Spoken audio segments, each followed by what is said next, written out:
just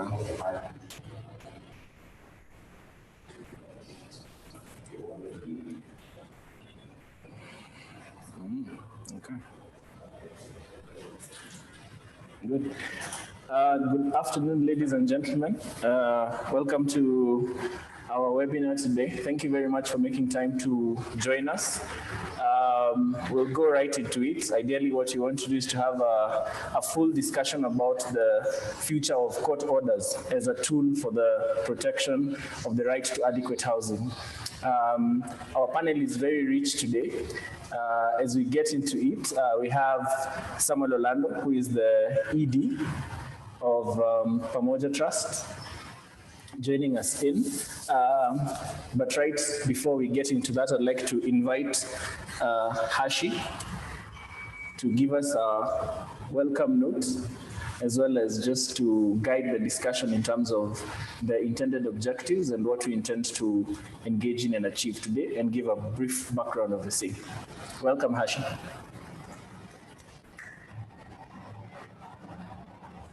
Thank you, Peter. Kiriba. Thank you. I'm supposed to give a small introduction on today's topic, but first I'd like to thank the panelists and the organizers and everyone for making time to have this discussion. I think it's important that at this time and during this specific era of pandemics, we are able to have time through innovative ways to discuss matters that are of importance to the nation.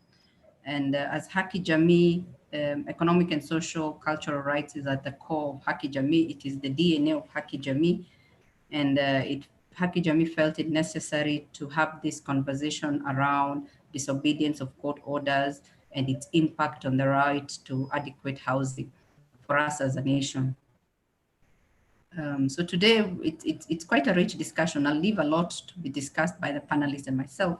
But what I'd like to probably bring forward by way of introduction is what evictions are, or what has been the history of evictions in this country. And it is known, and it's common knowledge, that evictions have happened in this country one time too many. They have happened because people want to make way for development. They have happened because people were at the wrong place at the wrong time. They also happened because people were given land irregularly, illegally, and they were allocated either private or public land. And eviction has been happening in this country for quite some time. However, what we need to understand is that it is a consensus that sometimes evictions are inevitable. And evictions might have to happen or ought to happen in certain instances.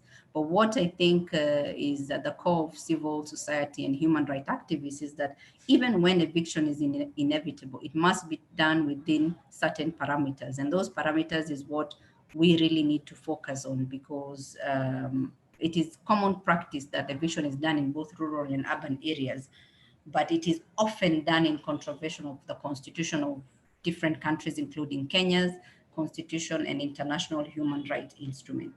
And it is normally carried by government and private actors. And either government and private actors, all of them conduct themselves in a manner that is far less depicting of any person with any level of humanity. So we need to look at how to instill humanity in the eviction process. Evictions will happen, displacements will happen. These are things that, as has been discussed across the globe, it is almost that it is agreed that evictions are inevitable. But what is not agreed is in the manner and process, at least in the Kenyan context. Internationally, it's been agreed that there are different guidelines that government and even private individuals ought to take into consideration before conducting evictions. And they are basically bare minimum humanity, essence of humanity that has to be at the heart of any eviction.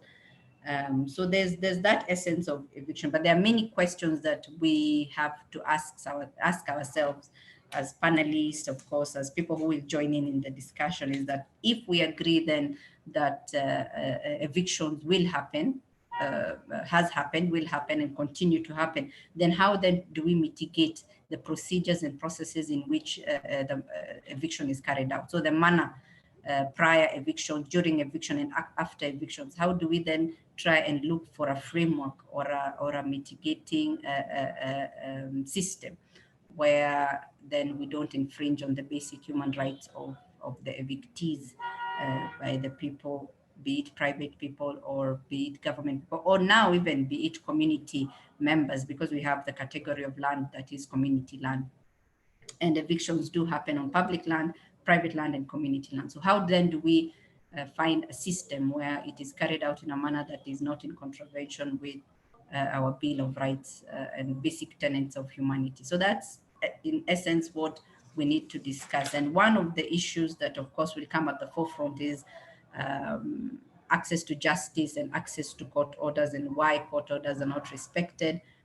And whether getting a court order to stop an eviction is a good thing, or whether having a legislation that informs the evictors on how to carry out eviction is a better option. So we will probably discuss that in detail as we move forward. But I think we have to bear in mind the recent activities in Korogosho, in Kariobangi, and other areas that have happened. I think in Mombasa at a time, was it in 2012 or 2013, they had the Ziwa la Ng'ombe eviction. So there's a lot of evictions that have happened to this country. But one thing, again, that's interesting is that we're discussing eviction at a time of a global pandemic. So there's a lot that we will discuss.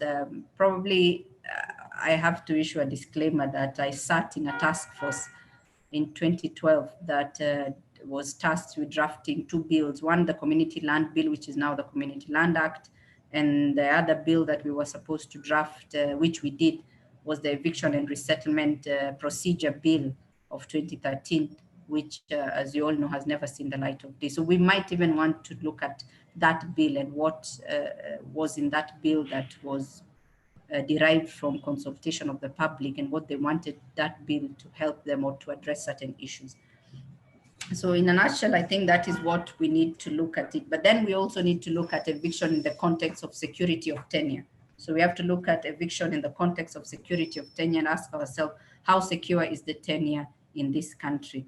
We also have to look at eviction in the context of clarity on application, where we have people saying that government has given us a lease or government has given us a title, yet the same very government is coming to evict you and saying that this land was never available for allocation. So we have to look at irregular, illegal allocations vis-a-vis evictions. We have to look at evictions separate again in the context of development. And then we have to look at how do we reconcile the protection of property and the protection of enjoyment of your land rights vis-a-vis housing rights. So we will also have to look at that and put that in the context of the government's obligation towards its citizen in terms of protecting lives and property. So that is what I think in a nutshell, we in my view, is what we need to look at. But then we have to look at and contextualize it in different contexts, because evictions for purposes of development and eviction for purposes of lack of clarity on application, what I call illegal and irregular allocations of public land by the very government that seeks to evict you, then we have to apply them contextually in a separate manner. But distinctively, then evictions, I think by consensus, ought to be done in the most humane and dignified way. And I think that is what Haki Jamii and other land non-state actors and all civil society have to look at it and look for a space where we articulate this the loudest now more than ever, because of what we have learned from this global pandemic. So I'll send it back over to you, Kiriba. I think I have done the basics in terms of introductions. Yes, you have. Thank you very much for that very rich introductory note. I think we are all clear in terms of what we need to push through this discourse within this discussion today. And without further ado, I'd like to invite our next speaker, Mr. Ezekiel, who is with me here in studio, to just give us the human context in terms of the real community position and what the experience has been, and a general background of how this period of eviction during the COVID-19 pandemic has been from a community perspective, from their own internalized experiences. Karibu sana Bwana Ezekiel. Okay, thank you very much. As we have been told, I'm Ezekiel Remark, representing Muungano wa Vijiji, which is a social movement which has been in existence for over 20 years, since 1996. And this social movement was formed because of evictions which were taking place during that time. So generally what I can say is that there is a problem in our country because these areas where I come from, the informal settlements, have been in existence for many years. Some of them started earlier during the colonial time. So when you have a government which knows the background of informal settlements, it is very hard for the community members to understand how to deal with this issue because some of them were initiated by the government officers, and some of the structures are being owned by the government officers, the civil servants. So most of the people from these informal settlements, they believe that they are there legally. So when you find that the same government doesn't respect the court orders when they want to evict the community because of the development agenda, it is very unfair for a community to respect a court order of eviction. And that's why you find that most of the times, we as community members resist eviction because we see from the example how the government reacts when they have the evictions orders, and you find that they don't respect it. They just assume and do whatever they want. But when they want to evict people, they just implement it without caring of what the situation is. For example, this time, when we have the problem, which is global, the COVID-19, it is very sad for a government officer to organize for eviction while they know that the World Health Organization has given guidelines on how to fight this coronavirus.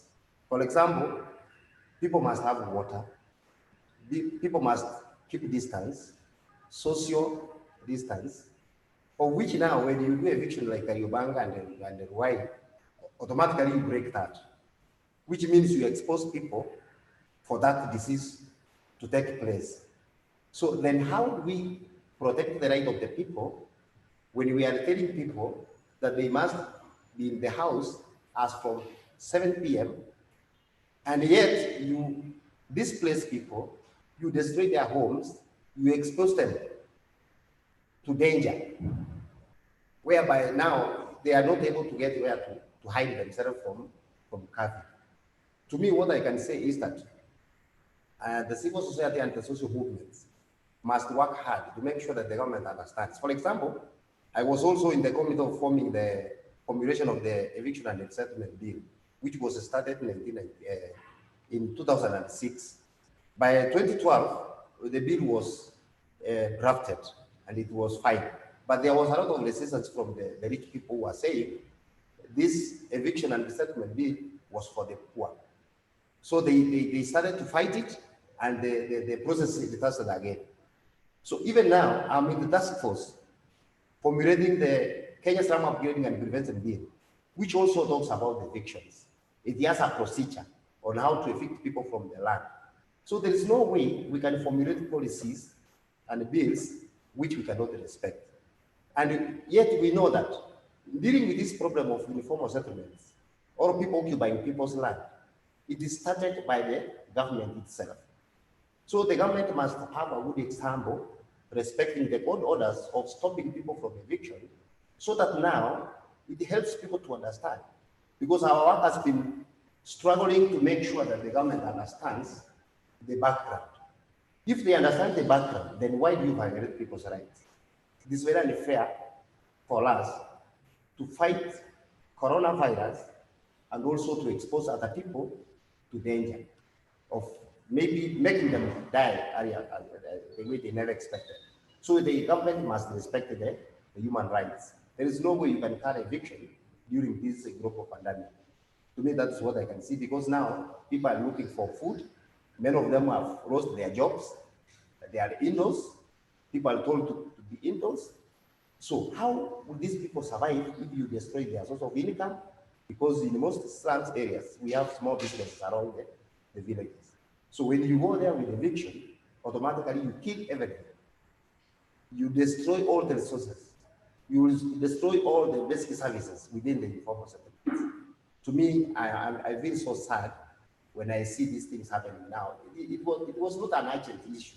They would have to stop that eviction, wait us to fight for Corona. After Corona, then the government can come with development, because there is nobody who's opposing development. That's what I can say for now. Thank you very much for that contribution, Rema. And I think all of us can agree that the COVID-19 restrictions and all the measures that the government has put in place creates a very real predicament to these victims of forced evictions during this period.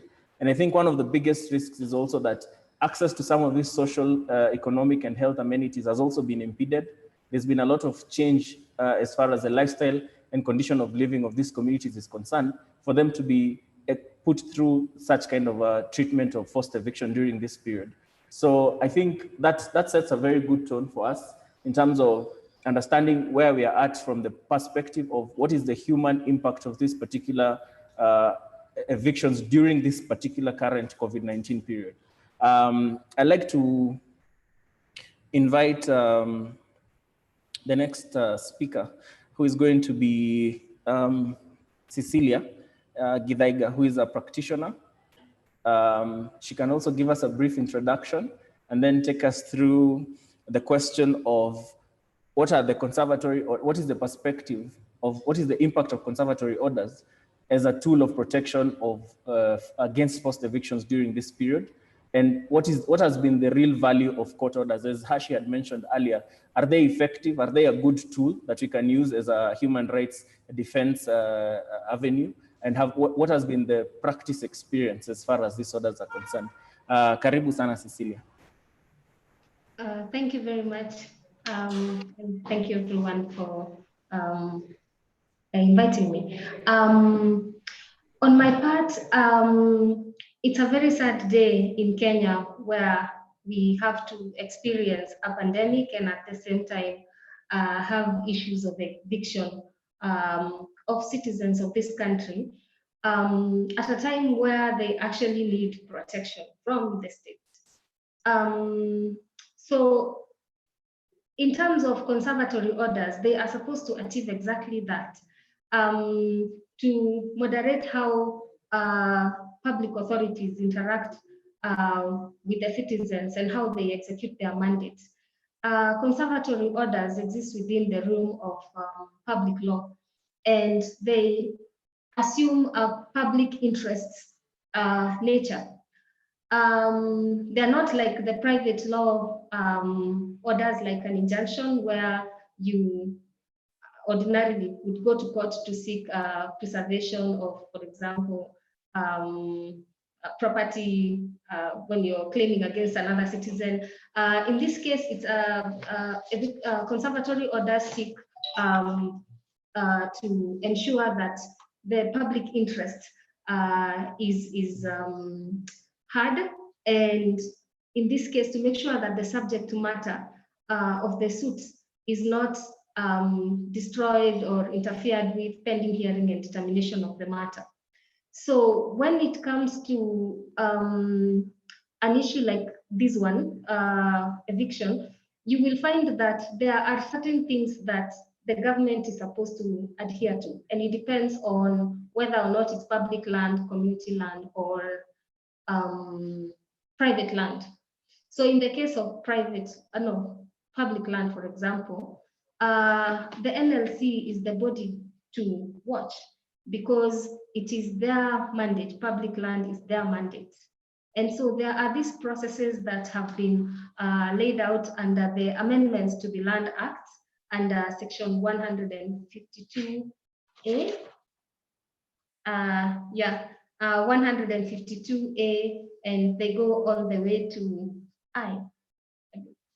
Yeah, so you will, under those provisions, you will find that there are modalities for eviction when it comes to public land, and modalities for eviction when it comes to private land, and you'll find now under private land, the bodies to watch or the authorities that would assist in that scenario would be the OCS in charge of the area and the deputy county commissioner of the area. And then when it comes to unregistered community land, you will find that we are supposed to look to the county executive in charge of land. And besides that, now there are other requirements for eviction, such as giving notice, written notice, and then someone is supposed to be availed a chance to challenge that notice or whatever action that is being taken against the public interest. So for me, disobedience of court orders is indeed very sad, because the orders are made against the state, and the state is the one which is ideally responsible for lawmaking, this being the legislative arm of the government, having made the law and having it pass through the systems of governance, of which the executive is aware, and having another arm of government, now the judiciary, make the order, and still having one of these agencies of government disobey that order is a mix-up, and it's unfortunate, because then that leaves the public exposed in many ways, because then it means to undo the damage, it will take a lot more effort, a lot more time and expense, and it would be interesting to look at the possibility of seeking compensation once the chips fall and parties are put to task to explain how on earth an officer disobeys a court order issued by one arm of the government, the judiciary. So in terms of defending human rights, eviction carries with it a lot of travesty of other rights. Human rights are indivisible. So when you evict someone, you interfere with their rights to dignity, their rights to life. Depending on the circumstances, they can actually get sick, like in this instance. You interfere with their rights to shelter, predominantly housing also. And then there are a multitude of rights. So there's a trickle-down effect that would, in the final analysis, cause the citizens to be like against the government, and maybe even push back. And sometimes this is a recipe for chaos. Thank you. Thank you very much for that very rich input. I mean, you've put up across very pertinent points that, you know, the arms of government must also be, they're interdependent, and they must also act in the separation of powers, and also must respect the authority granted to each arm of the government constitutionally. And the fact that the disobedience of court orders is also another issue that crops up, civil unrest, and society will always feel the need to push back. And it is a recipe for chaos if the government does not in itself respect arms of government issuing such directives. I think we're proceeding on well. I'd like to invite our next panelist, Faith Alube from the Kenya Land Alliance, to give us the question, because as you remember when we were doing the introductory note, it was noted that land and an eviction go hand in hand.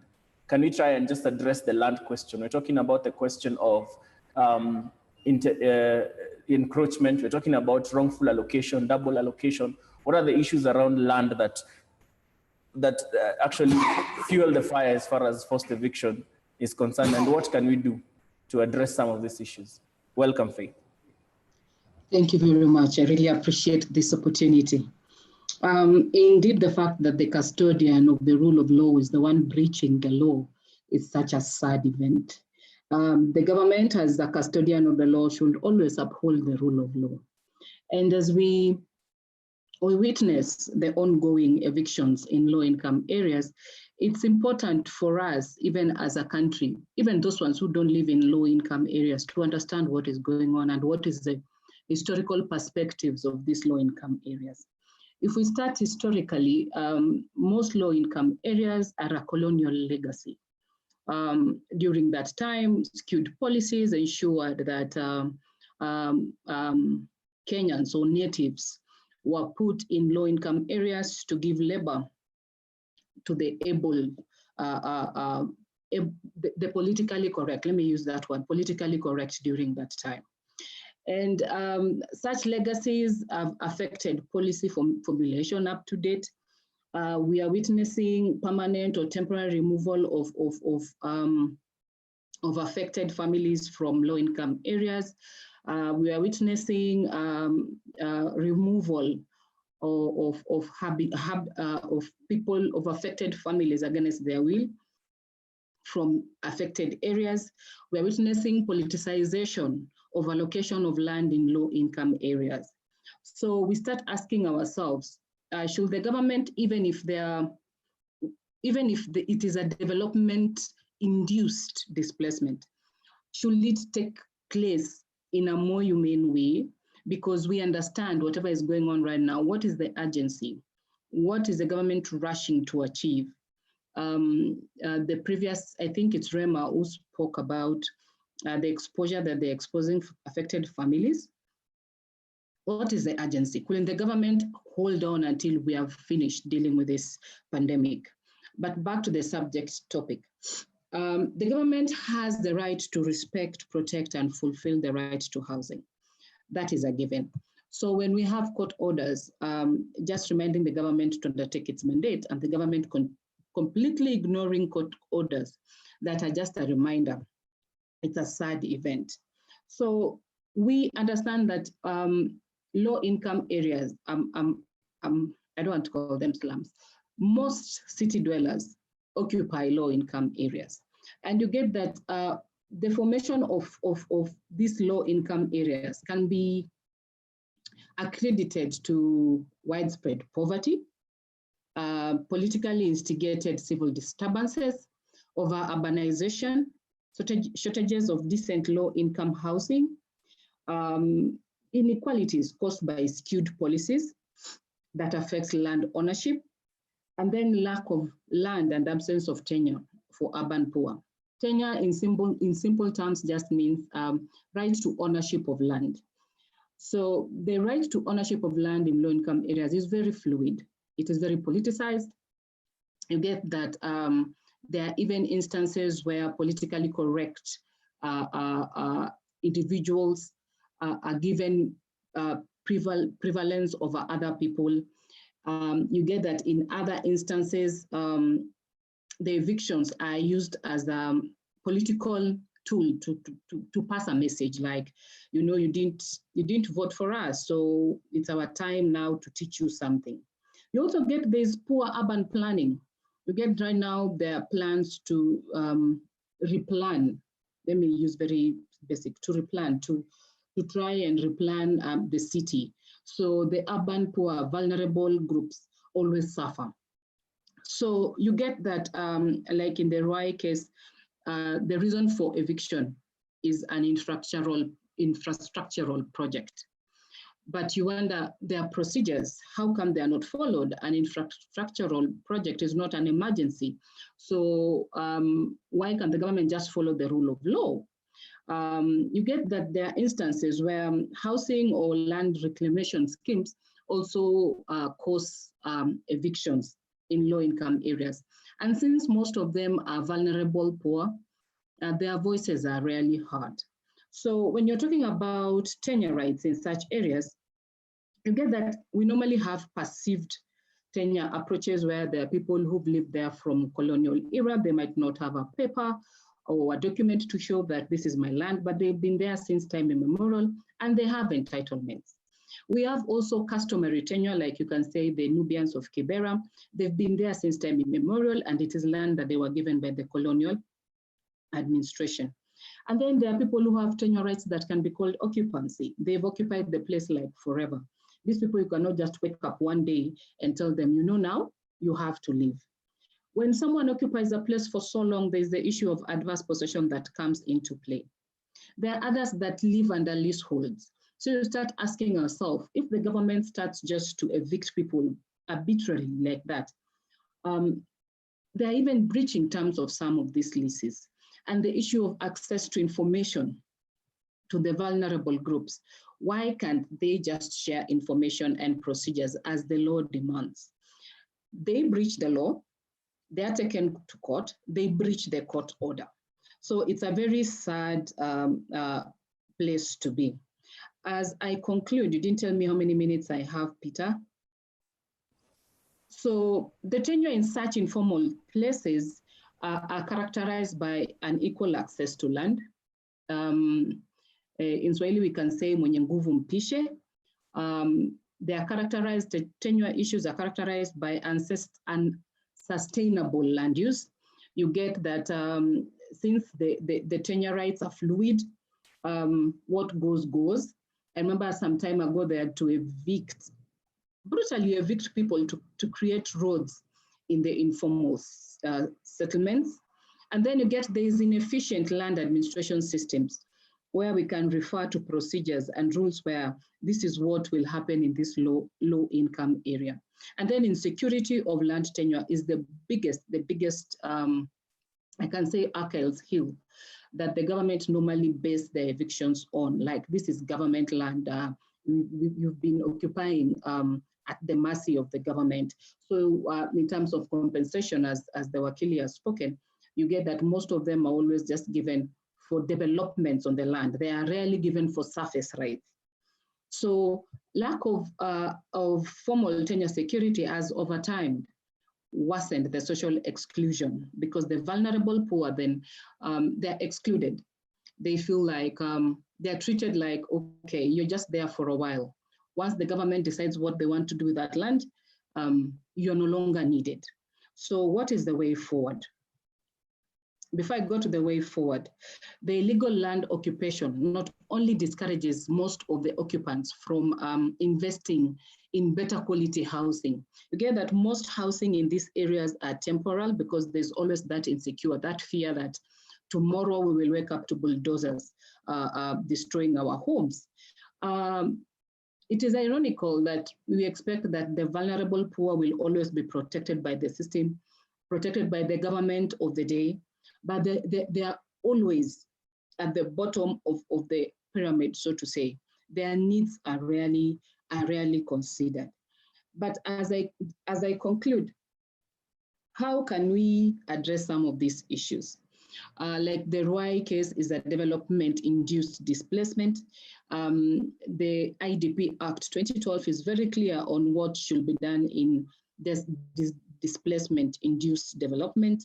And we have policy guidelines that Amina had also mentioned earlier. The procedure is very clear. And as we follow the law, the issue of inclusion has to be considered. Inclusion in all land justice processes. When you tell people we are evicting you, you cannot give them 24 hours for them to move. It is unfair. And it is one of the things that it's so inhumane, such a breach. Relocation should be minimized, as in it should be on a needs basis. And the violence that is used should be, principle of proportionality should be considered. You get that the violence that is used to evict these people from this land is too much. And you ask yourself, was there a point to be proven against the vulnerable poor? A relocation or a resettlement plan should be clear. The vulnerable should understand. Like right now, I understand the Ruai evictees were supposed to be relocated elsewhere, and where they were taken, conflicts have also arose. there's hostility between the people who are being brought and the people who live in that area. So I'm yet to find out what the government has done about that situation. And then participation of the evictees. The evictees should participate in the whole process, the planning, the management of the process, access to information. The government should try and get rid of rumors and exploitation by cartels and just these land skewed policies and practices that expose the vulnerable more. As I conclude, parties benefiting from the development causing the relocation should also be held accountable, because you get that most of, like, even the Kibra evictions, the Rai evictions, you get that most of these vulnerable populations, they are always evicted in order to create way for some form of investment. You get at times the allocated land to move. Like, for instance, you're moved from area A to area B. So you are not, in essence, getting any form of relief. You are only populating another site, that's creating another low-income area in another site. So such processes should be humane. Thank you very much, Peter. Thank you very much for a very rich contribution.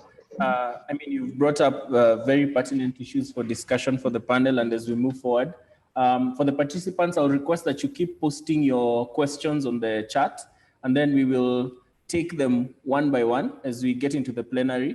So I will invite our next speaker to take us through the next session.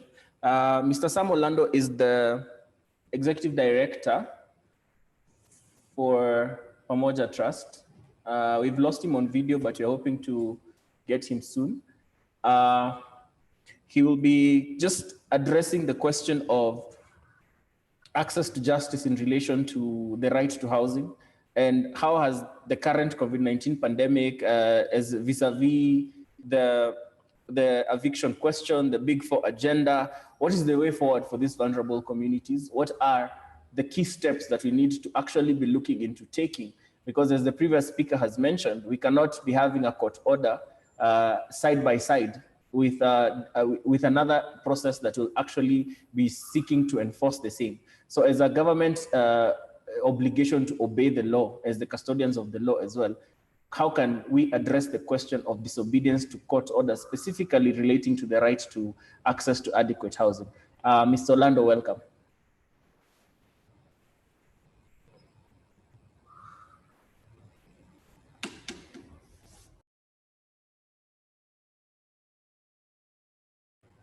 He was...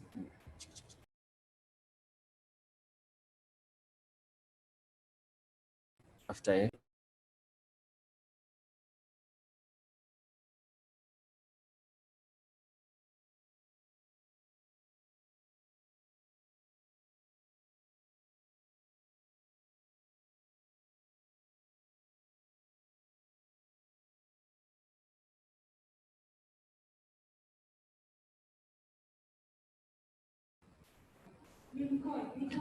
Yes, please.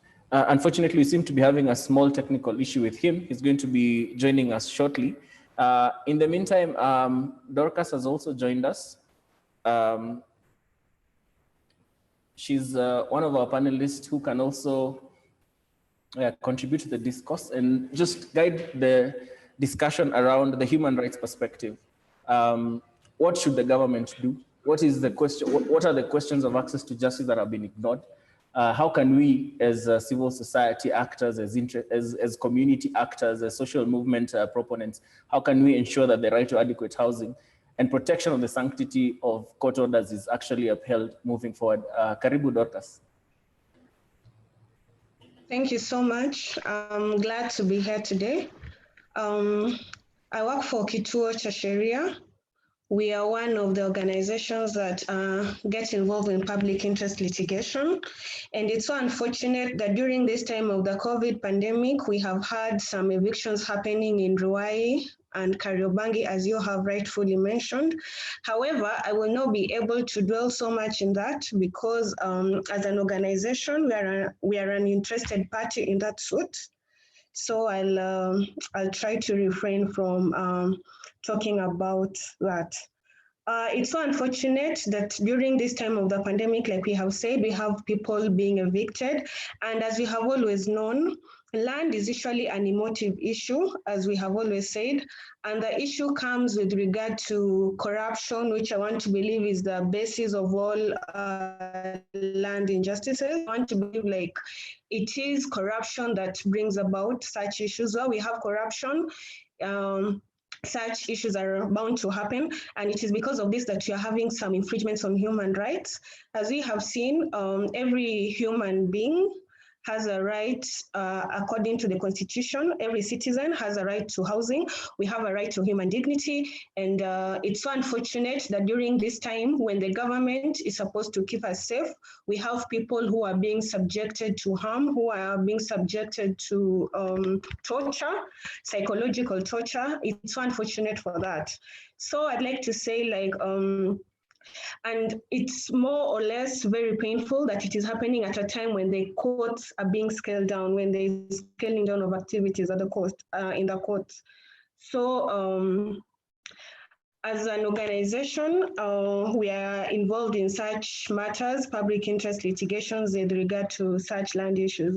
Now, as civil societies, there are responsibilities that we can take, and we do believe like some of this information comes from the community, and the community plays a large part in that. For instance, we have people who have been living in land, like the settlers, for instance, people who have been living in land that were bequeathed to their parents, their grandparents, and maybe they're having these documents, they have the allotment letters, which unfortunately, when they're able to present them, they are being disqualified, or they're being said to be legal, or that they were obtained illegally, as we saw with the Mao case. You remember the Mao 2013 case, whereby even those who had documents were being told to, the documents, were being disregarded. And I think it is a trend that is ongoing, whereby you provide valid legal documents, but the same are being disregarded because they're saying for one reason or the other, there was an illegality with regard to acquiring the same documents. So what I'd like to say is that it calls upon us, we as the community.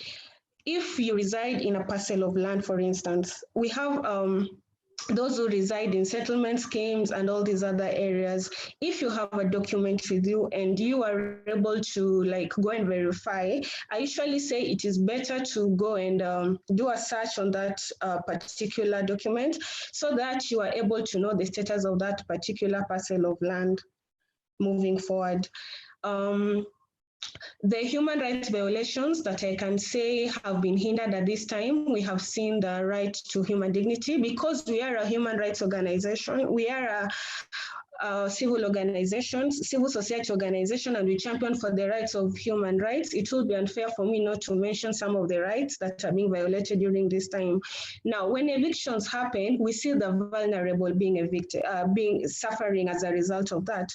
And part of the vulnerable groups that we have seen are children and the elderly. Those are examples of people that get affected during these evictions. Now, the Constitution under Article 53 provides for the right of children, and under Article 57, of course, of the elderly people. So during this pandemic, when we are trying to keep safe, and then we are having these evictions happening, our human rights, which are supposed to be safeguarded, end up being violated.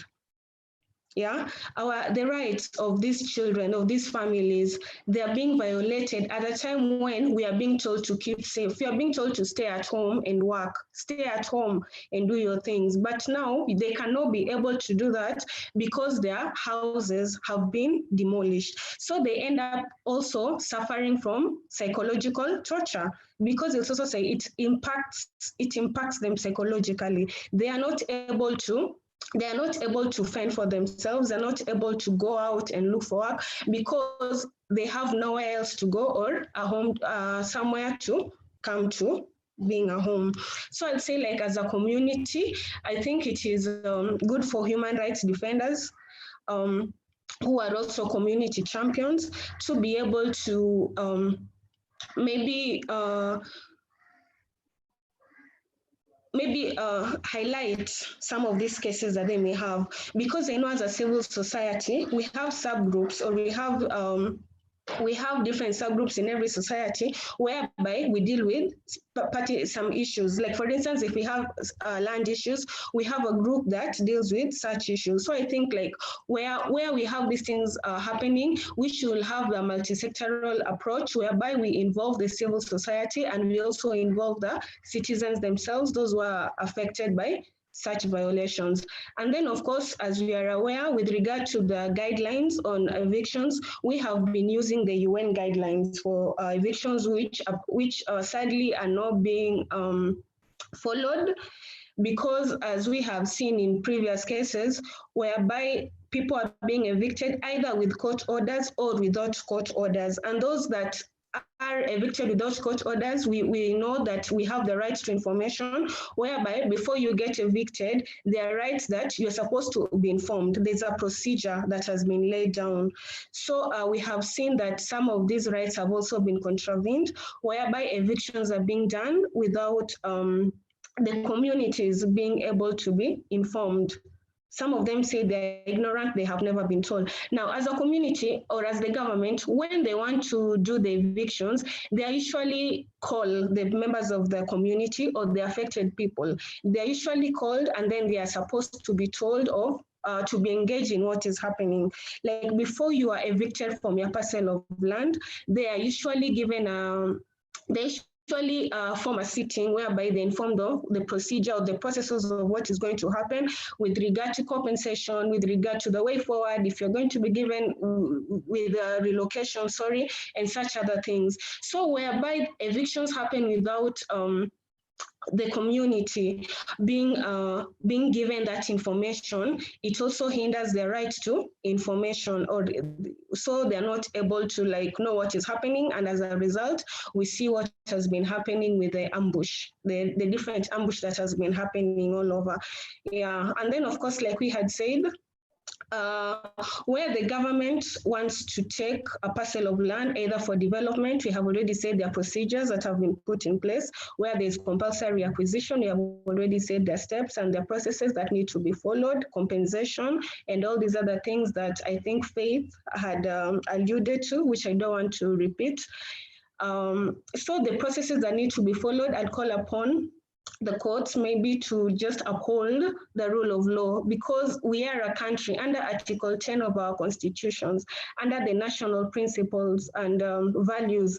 The rule of law is one of the things that we as a society, or we as a country, or the courts, the judicial system is supposed to uphold. So where we see impunity, where we see like courts are disregarding such procedures, it's also unfortunate for that to happen.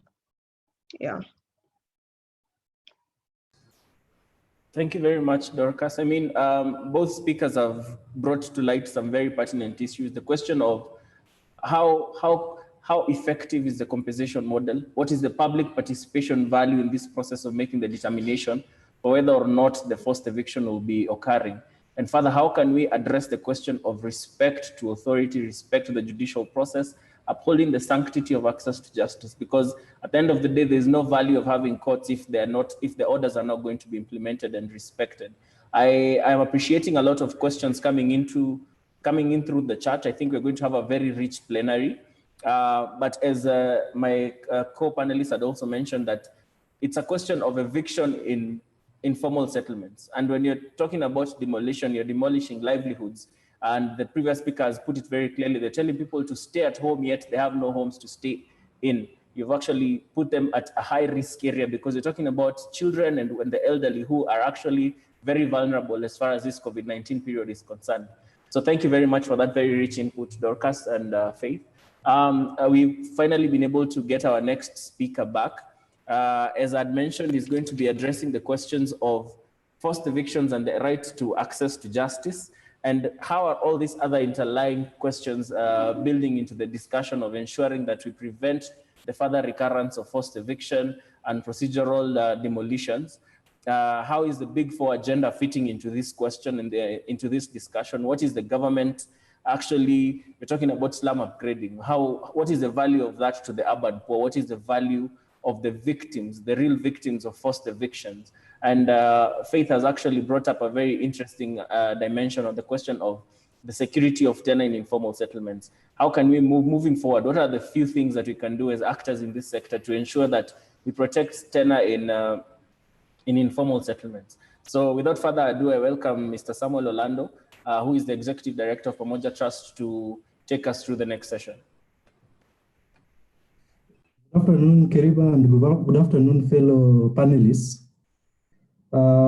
It's an interesting debate, but then when I read the topic of discussion, the first thing that came to my mind is what is driving forced evictions in the current dispensation? And I think Faith Alube alluded to this, that forced evictions in the current times are driven by mega infrastructural development projects, be it road projects, be it the construction of dams, be it expansion of railway line or what.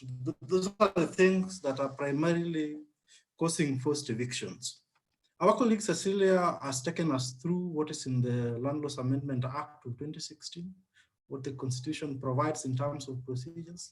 Faith took us through what happens when you are internally displaced.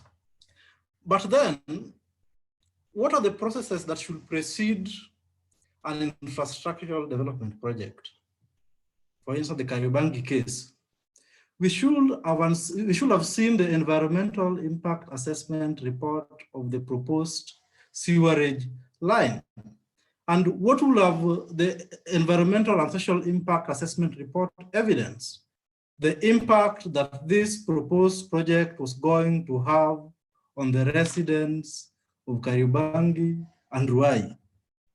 And then as a nation, we will have developed mitigation measures. But then interestingly, government chose to ignore this. I don't know whether there's anyone in the panel or in terms of the participants who have joined us this afternoon who have got a hold of the environmental and social impact assessment reports, the asset inventories that was done during this process, and the list of the project affected persons. So then as a nation, we do not lack the frameworks and the regulatory framework to regulate how we need to engage when we want to carry out human evictions. But that notwithstanding, we know that majority of the residents in our urban areas come from the low-income areas, and they are vulnerable. Then the question we ask ourselves, is vulnerability an act of God or is it an act of man? That who makes the residents of Kibra poor? Is it God who chose to make them, vulnerable, or is it structural? I think informal settlements evidences absence of government. So then government sits and proposes in its policies that we've got the Big Four agenda, that we've got the Vision 2030, that we want to expand the sewer line in Ruai, so that then we are able as a city to have a clean and safe environment. But how many people in Nairobi will be able to use the sewer line? How many people in Kariobangi, in Mathare, in Kibra will be able to use the sewer line, or their houses are connected to the sewer line in Ruai that the government intends to build? So then, in that disorganization, as a nation, then we think that to get out of this quagmire, then we need to militarize Nairobi. And in militarizing Nairobi, what we do is that we propose that we need to have Nairobi Metropolitan Services and appoint an army general to come and guide it, because there's a very high level of disorganization. So then that evidences that as a nation, we've not been very keen in the implementation of our policies. And it's evidenced on how we've been running the affairs of the city. So contextually, in this era, what we need to be cognizant of as a people is that domestically, yes, the provisions of the Land Use Amendment Act are a bit limiting, but we've got other attendant laws that then the state should adhere to and ensure that the rights of the vulnerable populations in informal settlements are taken care of. But that notwithstanding is that we need to appreciate that our vulnerabilities are structural in nature, and that with the participatory system of governance that is in the Constitution of Kenya 2010, it was the intention of the Kenyan citizens that they be involved in governance processes. Unfortunately, that is not happening, and we are feeling that we need to militarize the city so that then we improve access to basic services. Because contextually, what should have happened is that we've got a component of housing in the Big Four agenda. So what should happen is that the residents who are affected by the sewer line should be relocated to the housing program that is being implemented by government through an organized framework. And that the list of the affected persons, we should draw from the environmental and social assessment report that is being done by the National Environmental and Management Authority. So that then we don't need to use force to destroy people's livelihoods. And there are two things that have happened since this occurrence, is that the international community, through the Special Rapporteur on Housing, has called out the government and told them that seemingly we are getting it wrong, that we evict, and after evicting, we target the human rights defenders who are trying to defend those who are faced by forced evictions. So that then we have got people being harassed by police, people being arrested, people being beaten, people being tear gassed when they don't have alternatives. So then if you are coming from Kisumu, like myself, and you have been evicted, there are travel restrictions, then you've also lost your job. So then what do? You sit in the cold. When you sit in the cold, the police officers arrive at night to beat you up. So that's the real context of what's happening.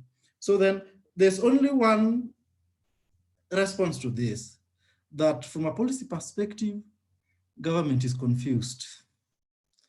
And when there is confusion, then they need to take a step back and reflect so that we appreciate government as a fully functional system, but not have knee-jerk reactions to the problems that the nation has faced since independence.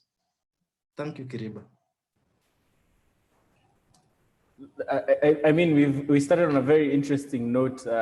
Is vulnerability an act of God? That was a very interesting question. And when you're talking about vulnerability as a result of failure of institutions to protect the people they owe a duty of care to, I mean, it comes out clear to note that the policies are there, the legislation is there, and the mere goodwill of being human in terms of humanity.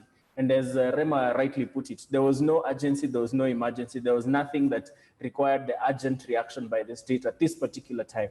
And the action risked so many lives, as Dorcas has rightly pointed out, that they breached so many human rights and exposed so many vulnerable communities to these risks.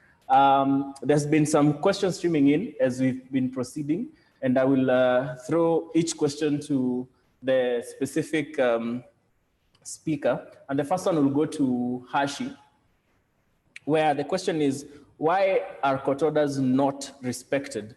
And how can we hold duty bearers to account in instances how can we hold duty bearers to account in instances such as the one where we have a court order that ought to be implemented, preventing a demolition, and someone receives the same and opts to ignore it and proceed with an eviction? Kindly take that question, and then Faith will join on the second, where the second question is, how can we regularize informal settlement and safeguard land tenure? And what do we need to address as far as adequacy of compensation as a reparative measure is concerned? I will direct the next questions post that. So Hashi, kindly take us through. Thank you, Kiriba, and thank you for the panelists for quite an insightful discussion. It's always a pleasure to be among like-minded people, but it's a time that we are discussing, and I agree with what Rema said earlier on. It's quite heartbreaking for this to happen right at the heart of a global pandemic. So we instead of helping the most vulnerable, we are making the most vulnerable susceptible to this pandemic even more. But I think what you have asked is how can we get court orders to be respected?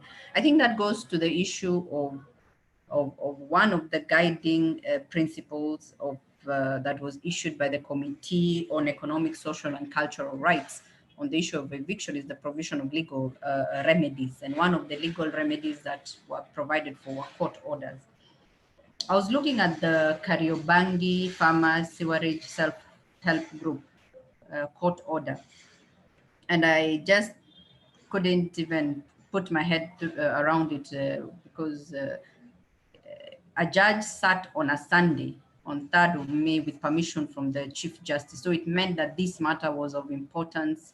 It was urgent. It was quite imperative that this judge sits. And it's not any other judge who sat on that Sunday. It is the president of the Environment and Land Court, the presiding judge, who is the presiding judge of the Environment and Land Court. And this judge got permission, sat on Sunday, and gave that order, which was a conservatory order to protect the community. And the order was not for 1 year. The order was not for 7 months. The order was only for about 4 days, pending the hearing and determination of the suit inter partes. So then the question goes back to what Orlando had said earlier, Samuel. What was the urgency? Couldn't we wait for 4 days and go before the judge and explain why since 1994, I think some people were in that property as far as 1996, you've never thought of evicting them until 2020, right in the heart of a global pandemic. And now all of a sudden it's urgent. It wasn't urgent in 2000, it wasn't urgent in 2010, it's urgent now in 2022. So those are the questions that you find quite mischievous tactics used by government and government officials in carrying out this eviction. So that was a blatant disrespect of a court order. And one thing that we all need to do, especially even people in the civil society, we need to rise above this issue of the executive disrespecting the judiciary and the court order. Because when all other systems fail, then the only system that stands for the people is the judiciary. That is our fallback. So when the executive goes rogue and when the legislature goes rogue, the only institution that is mandated by the Constitution to check both the executive and the legislature is the judiciary.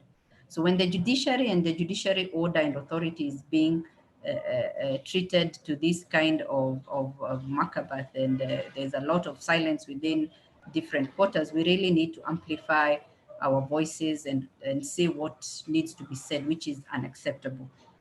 But then the question is then how do we have these court orders respected? The only way we can have court orders respected is for the judiciary to claim their space.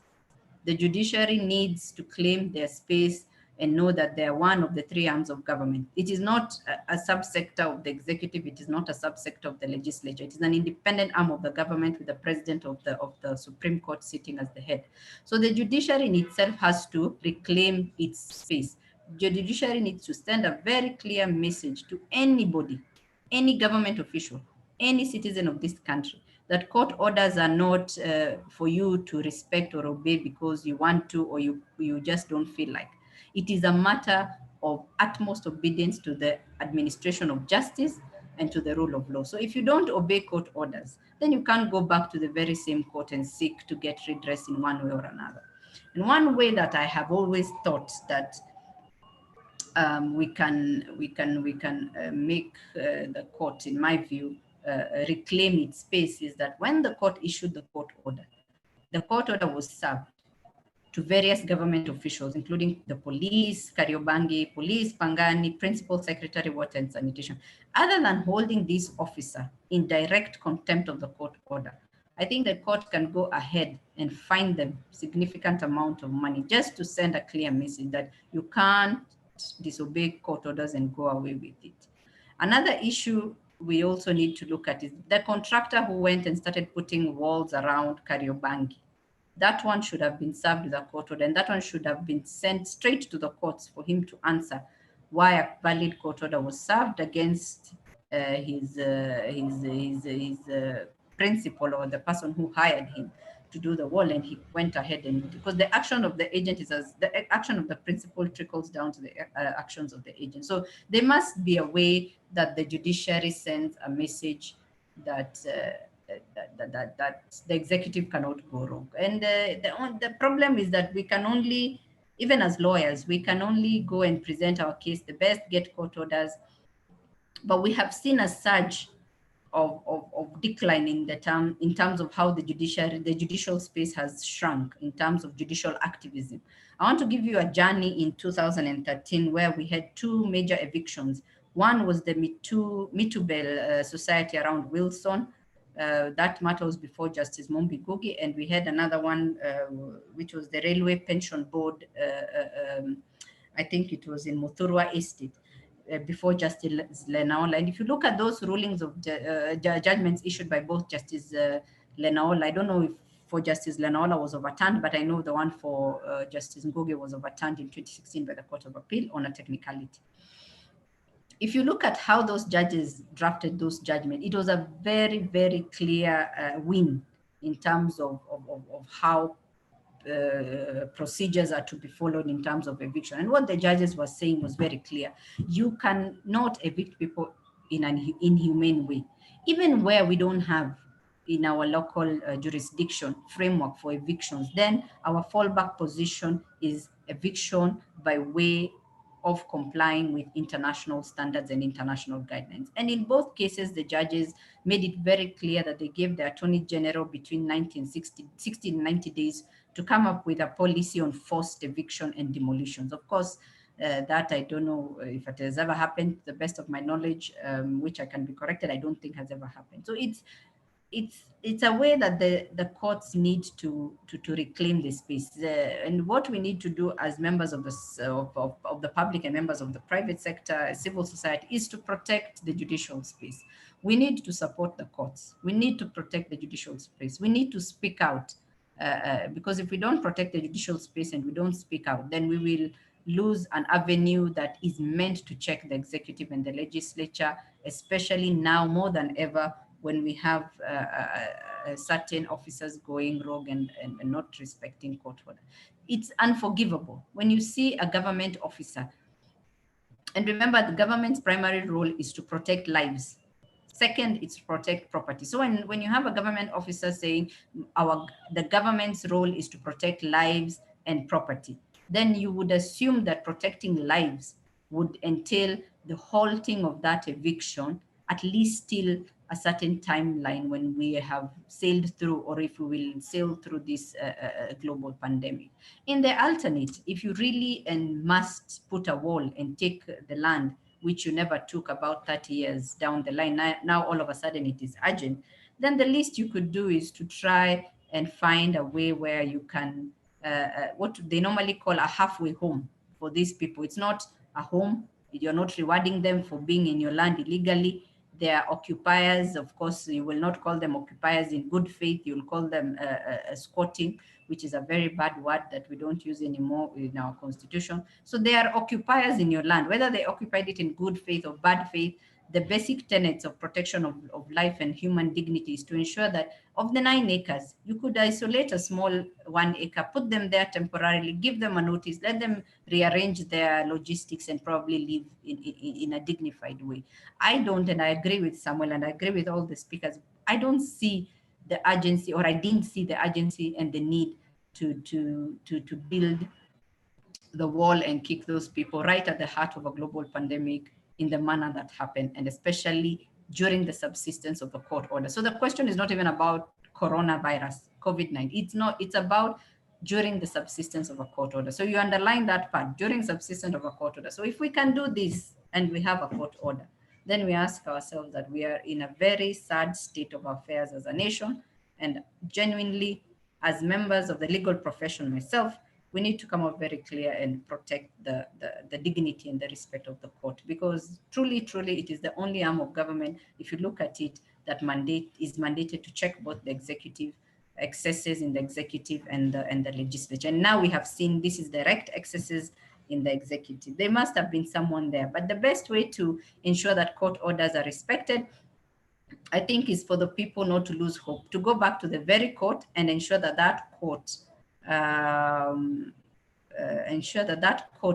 clearly enforces and shows that in the administration of justice, the rule of law is supreme, and that all of us are equal before the law. So that case is still ongoing. So we would like to see how a contemnor or someone who is in contempt of the court will come back and cry to court and say, oh, but we had to evict them, it is public land. Yes, it's public land.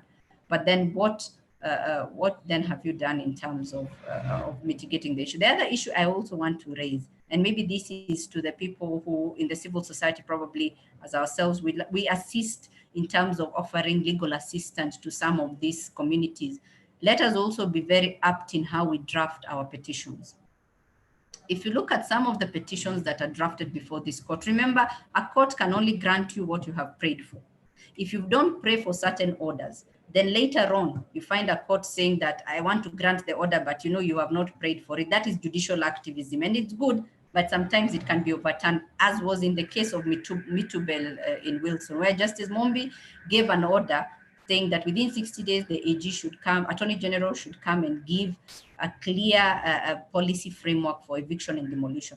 But when they went to the Court of Appeal, of course, the AG said, but that was not a prayer that the petitioner prayed for. True, it was not in the petition. True, it should not have been given, because you are bound by your pleading. So even us, in the legal sector, in the legal fraternity, in the civil society that want to assist in the provision of legal remedies, let us work together as a network. Let us consult widely. Let's speak to people in private practice, and let's see how we can ensure that our petitions help the court grant us orders that can be able to be effected in terms of laying responsibility in such areas. Damages, compensation, as Cecilia had asked, have to be pleaded. If it's not pleaded in the petition, it cannot be granted. So let's help the court give us those orders. Let's go back to those courts to insist on the enforcement of those orders. Those officers who demolish that can't get away with it. They need to be a contempt of court application before that very court the soonest, and they need to be made accountable before the court. And the court is nowadays certain courts, and especially the environmental life, they are reclaiming their space. They are reclaiming their space in terms of showing the government and private citizens that we court orders are not by choice. You don't elect or select to choose court order, to respect court orders. Respect court orders, even if you are aggrieved by it, you disagree by it, respect it first, then come back and appeal against that determination or that ruling of the court. But of importance is first clearly obey the court order, then make your complaints later, because then that protects the administration of justice. And the administration of justice is the only social fabric, and it's the only fabric that is left in this society when we have lost the executive and the legislature to the excesses of power. So we really need to ensure that our judicial space is protected and our judicial space is respected. And each and every citizen can do that by setting precedents amongst ourselves that we refuse to disobey court order irrespective of the offices we hold. I think the best thing to do if you're given a court order and you don't want to respect it and you know the consequences, you just resign, go back to your day job and let other people serve in different government positions if they can be able to respect. There's no two way about it. So if you can't serve the people, you are a servant to the people. You are not going to make the people become your servants. So you either serve the people or you just don't. There's no humanity and humility in evicting people during a pandemic, during a drought, at night, in an indignified manner. There's no humanity. If you can't be a servant leadership who is humble and has humanity, I think the best thing to do is not to apply for any job in the public service, and never, of course, have you work in the public service. And I think we need to blacklist some of these people. We need to do a list of shame of some sort. And this I'm just throwing back to Faith and the team in the activism sector. You need to do a list of shame. Let us have people who, when we know they've been named in public offices and they are susceptible, and we know we have evidence that they have always disobeyed court order, let that be a basis of their removal. Let that be a basis of, they cannot serve the public with all this high-handedness. They need to be humble and they need to be servants of the people. Thank you. That is quite profound. I mean, service to the public is not an optional, it's not something that someone does as at when they elect to do. They have to actually adhere to what the law says. Follow the law to the letter is an obligation of a public servant. And I completely agree with that. And I throw the ball back to all actors in the civil society that as we are talking about holding these officials into account, how can we actually name and shame and actually say that it was on record that at this particular time you had the obligation to follow this specific legislative provision or court order and you opted not to for reasons best known to them. And I think that's a very deep response to the question. And thank you very much for that contribution, Hashi. I will invite Faith to take 10 minutes to respond to the second question, and then we move on to Sam, Cecilia, and Dorcas, and also a contribution from Remark on the same. Welcome, Faith.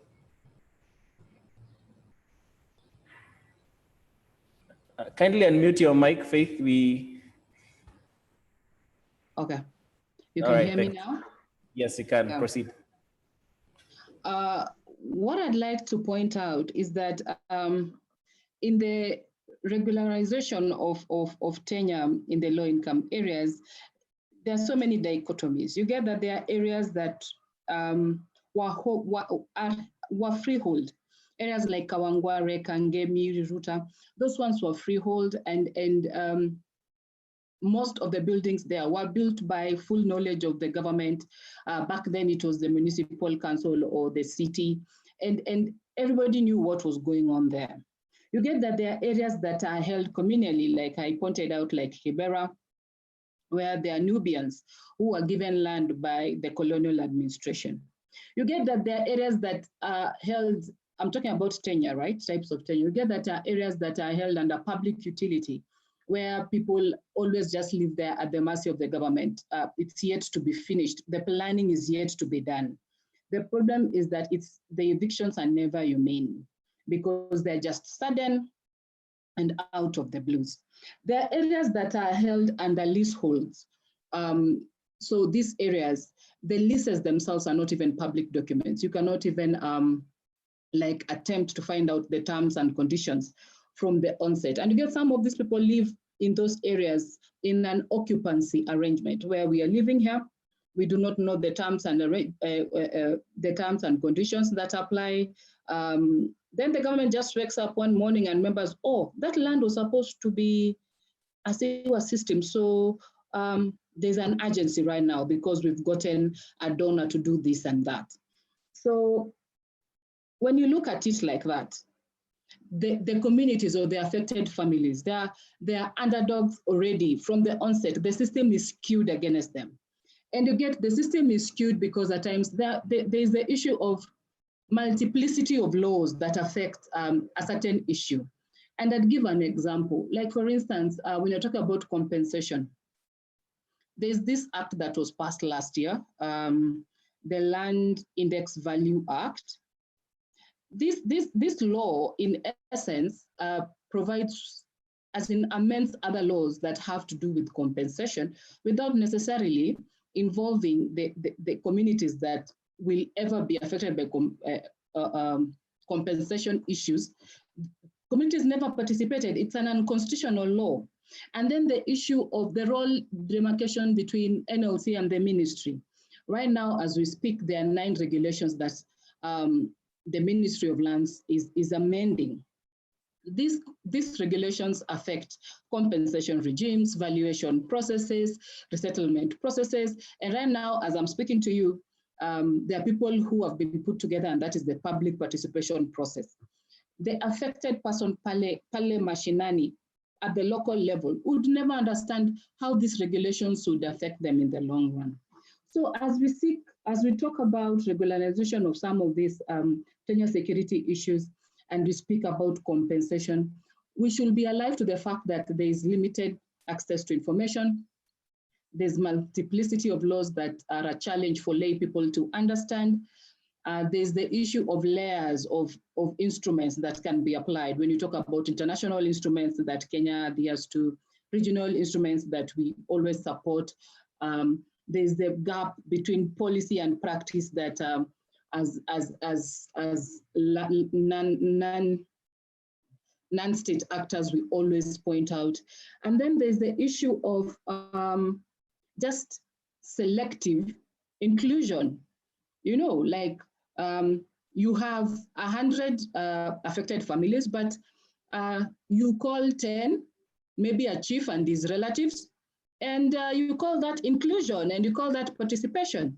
So when you're talking about compensation and claims, they'll show you minutes, they will show you claims, they'll tell you, people came, you didn't see. When it comes to enumeration, so that people can, you know, there's documentation, enumeration was done, the RAP report was developed, the PAP report was developed, they will show you documents, but the documents are as a result of selective inclusion.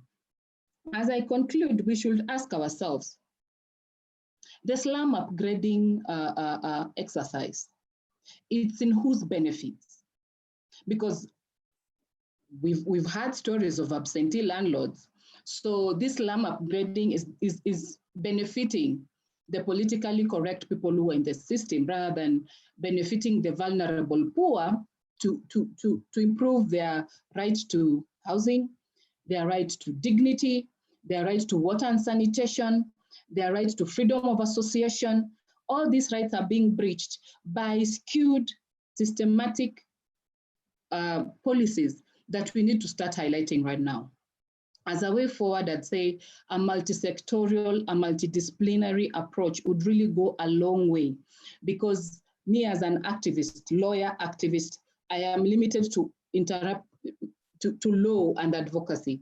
If you get someone else who's maybe a physical planner, they enrich the process. If you get someone else like Remark, who lives in that community, they enrich the process. So a multidisciplinary, multi-sectorial approach would really go a long way in ensuring that compensatory regimes are fair, in ensuring that even when they regularize some of these issues, they are not politically instigated and politically skewed to deny the vulnerable populations justice.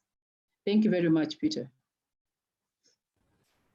Thank you very much for that response. I would like to also note that we will be taking questions from the participants. So we'll give you 30 seconds to ask a question. So kindly, if you want to verbally ask your question, you can just raise your hand, and then we'll give you an opportunity immediately after Rema gives a joinder on what has been said by Faith. Welcome, Rema. Okay, thank you very much. Actually, there is something I want everyone to understand. As I come from the community, one of the questions people ask is that, do we have really coronavirus?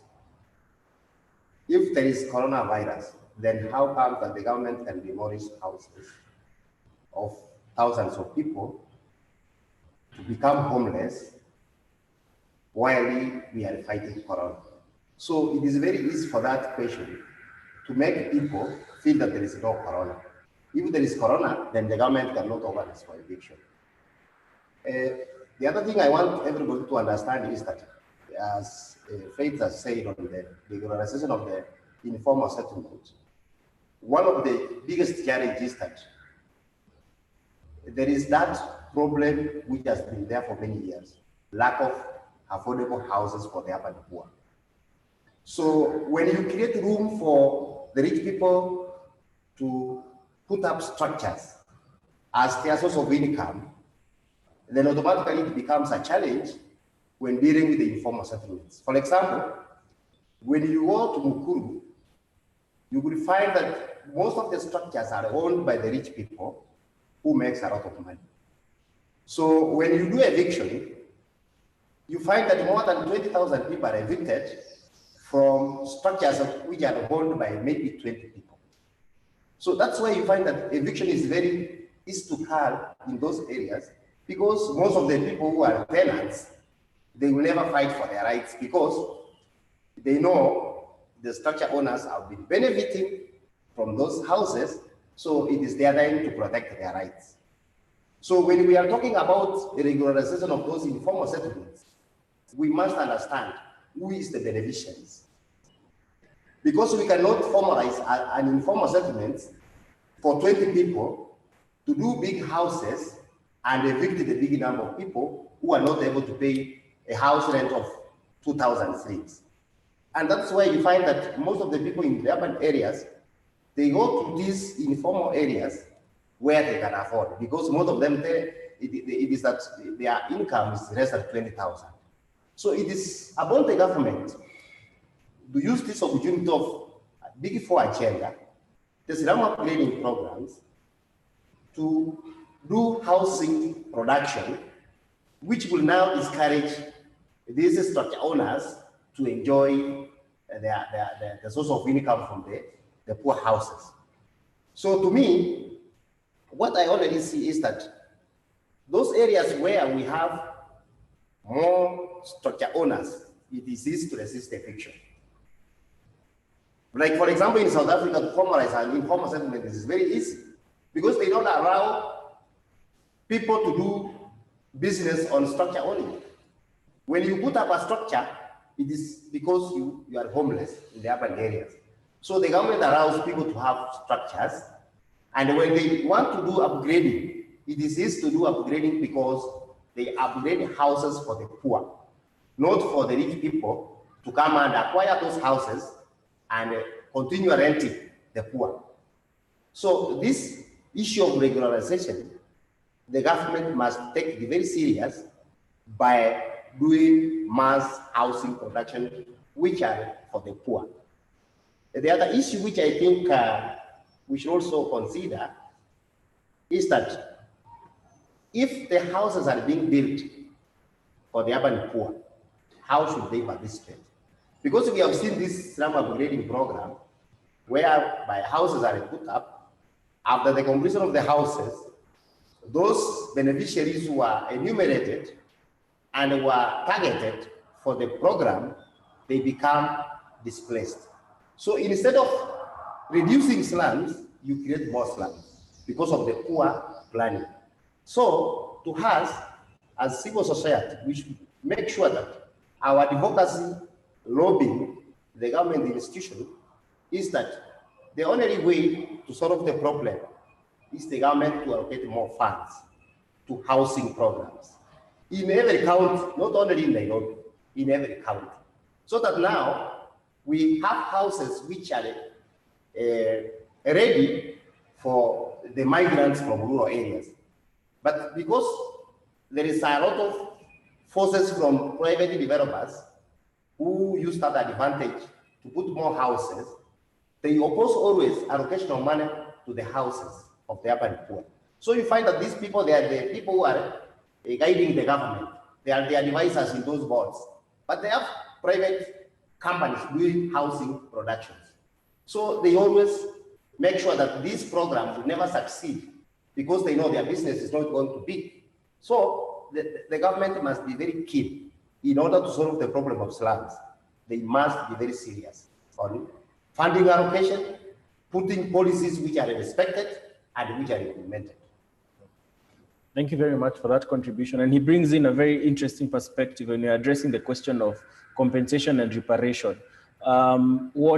What is the difference between accessing this compensation as a beneficial owner or as the actual occupier of the informal settlement? And I think that's something that needs to be addressed from a policy perspective, so that we make sure that the actual beneficiaries to these compensation models are the targeted communities and not the ones who have been benefiting from this particular process. So thank you very much for that contribution. So we will take a 30-second question from Abdul. And then in the meantime, Mr. Orlando and Cecilia, can be preparing to take these questions. The first question to Sam is, how can we address the question of political victimization, poor urban planning, and addressing the inadequacy of the eviction and resettlement framework, as well as what is the future for activism as an avenue for protection of the right to housing? Is it an effective model? Faith can kindly address this as well. Will title deeds suffice? Are they able to sort the question of protection of proprietary rights in informal settlements? And Cecilia can come in and tell us, how can we address the tension between the human rights to housing and the proprietary rights as a private human right? What is the way forward in this particular disconjunction? So Abdul, kindly take 30 seconds to ask your questions. You're welcome. Good afternoon, everyone. Good afternoon, Abdul. Please proceed. Yeah, I would like to sincerely thank the panelists. Mine is not a question. I'm just cementing the position taken by the panelists from a quite different perspective. And human rights will remain a cardinal chapter in terms of the Bill of Rights in the Constitution, and that is undoubted, and you cannot disregard it at your own whims or interest. That is a position that activists and other organizations, community-based organizations, must declare this position without fear or favor. Number two, I just want to trace a lecture given by a former international rapporteur, Professor Philip Alston. He gives 3 fundamental positions that I wish everyone try to integrate this when they are fighting for human rights. Number 1, a country must recognize the domestication of those rights without fear or favor. It can be through a bill, it can be through an act or a policy perspective. Number 2, we need to have institutions that are going to propel this gospel to a different level. We have the Katiba Kituo cha Sheria here. I've seen another Haki Jamii Institute. I've seen Pamoja. These are institutions that can really re-engineer this conversation from a community-based perspective. Number 3, the last issue where it is so central is accountability. At the end of the day, these evictions, these people being taken out at night in dignified ways, there's somebody somewhere who must be answerable to this. And this is what we need to push for in terms as a community, as a human rights perspective, and all people. You don't need to be a lawyer to know human rights. You just need to study the Constitution and understand the fundamental position of what our Constitution 2010 is reiterating on human rights. So I really applaud the discussion, and I really want to appreciate every panelist who is bringing in technocrat position to ensure that we need to cement this position to a further pedestrian level for its efficacy or efficiency. Thank you very much. Thank you. Thank you very much, Abdul. That's a very pertinent contribution, that it does not take the legal profession. It actually takes simply understanding the human rights and the Bill of Rights as a whole and actually enforcing it without being selective. We can take another comment or question from Carnival Che. Don't know if I pronounced that correct. But please give your 30-second contribution or question. You're welcome.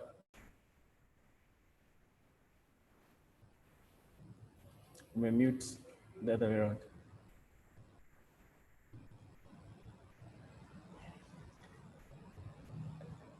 Carnival Che, please proceed.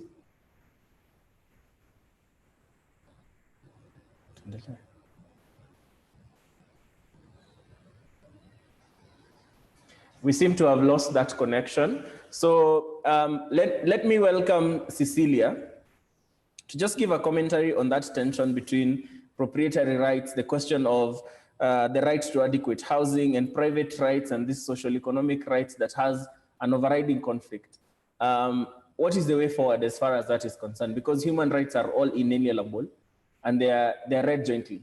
So what is your contribution as far as the way forward to that particular discourse? Welcome. Thank you. On my part, I tend to believe that human rights cannot be taken away from a person. They're inherent. On the other hand, proprietary rights are rights that can actually be postponed. They're rights that can actually, they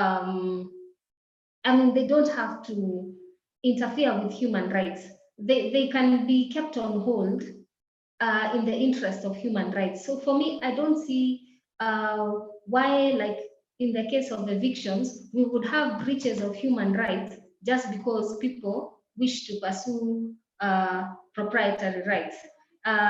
For example, our Article 152 talks about giving notice of up to 3 months.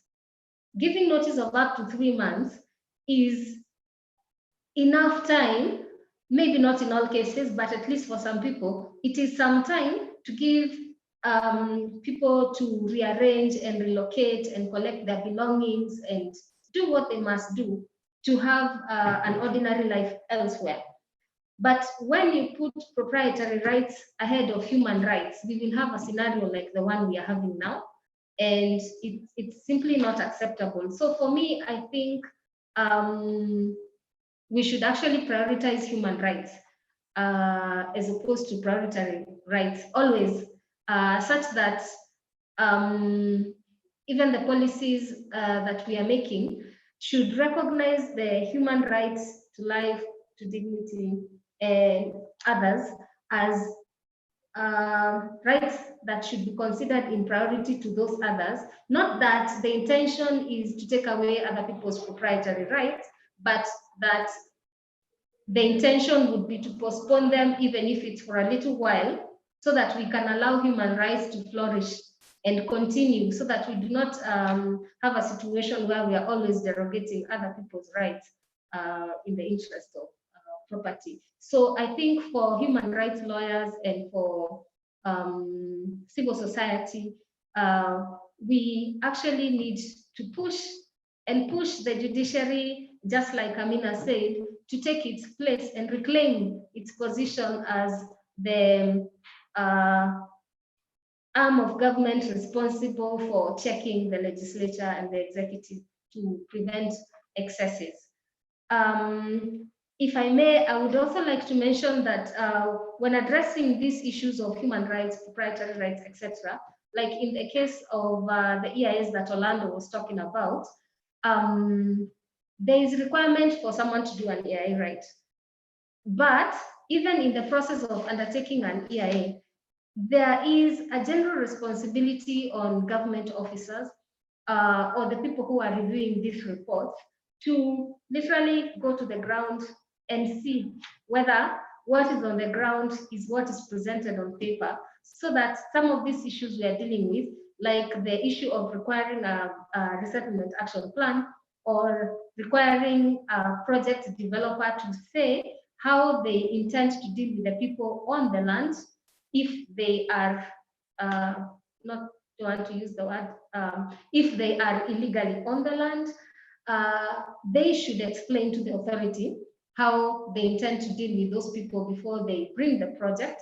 And even in the process of explaining how they intend to deal with those people, they should actually involve them in accordance with the requirements, involve everyone who is a project affected person in the process, so that we don't have this situation where people just decide to cast human rights away in the interest of this proprietary rights. So I think there are various modalities of pursuing the human rights of people, like the ones being evicted in informal settlements.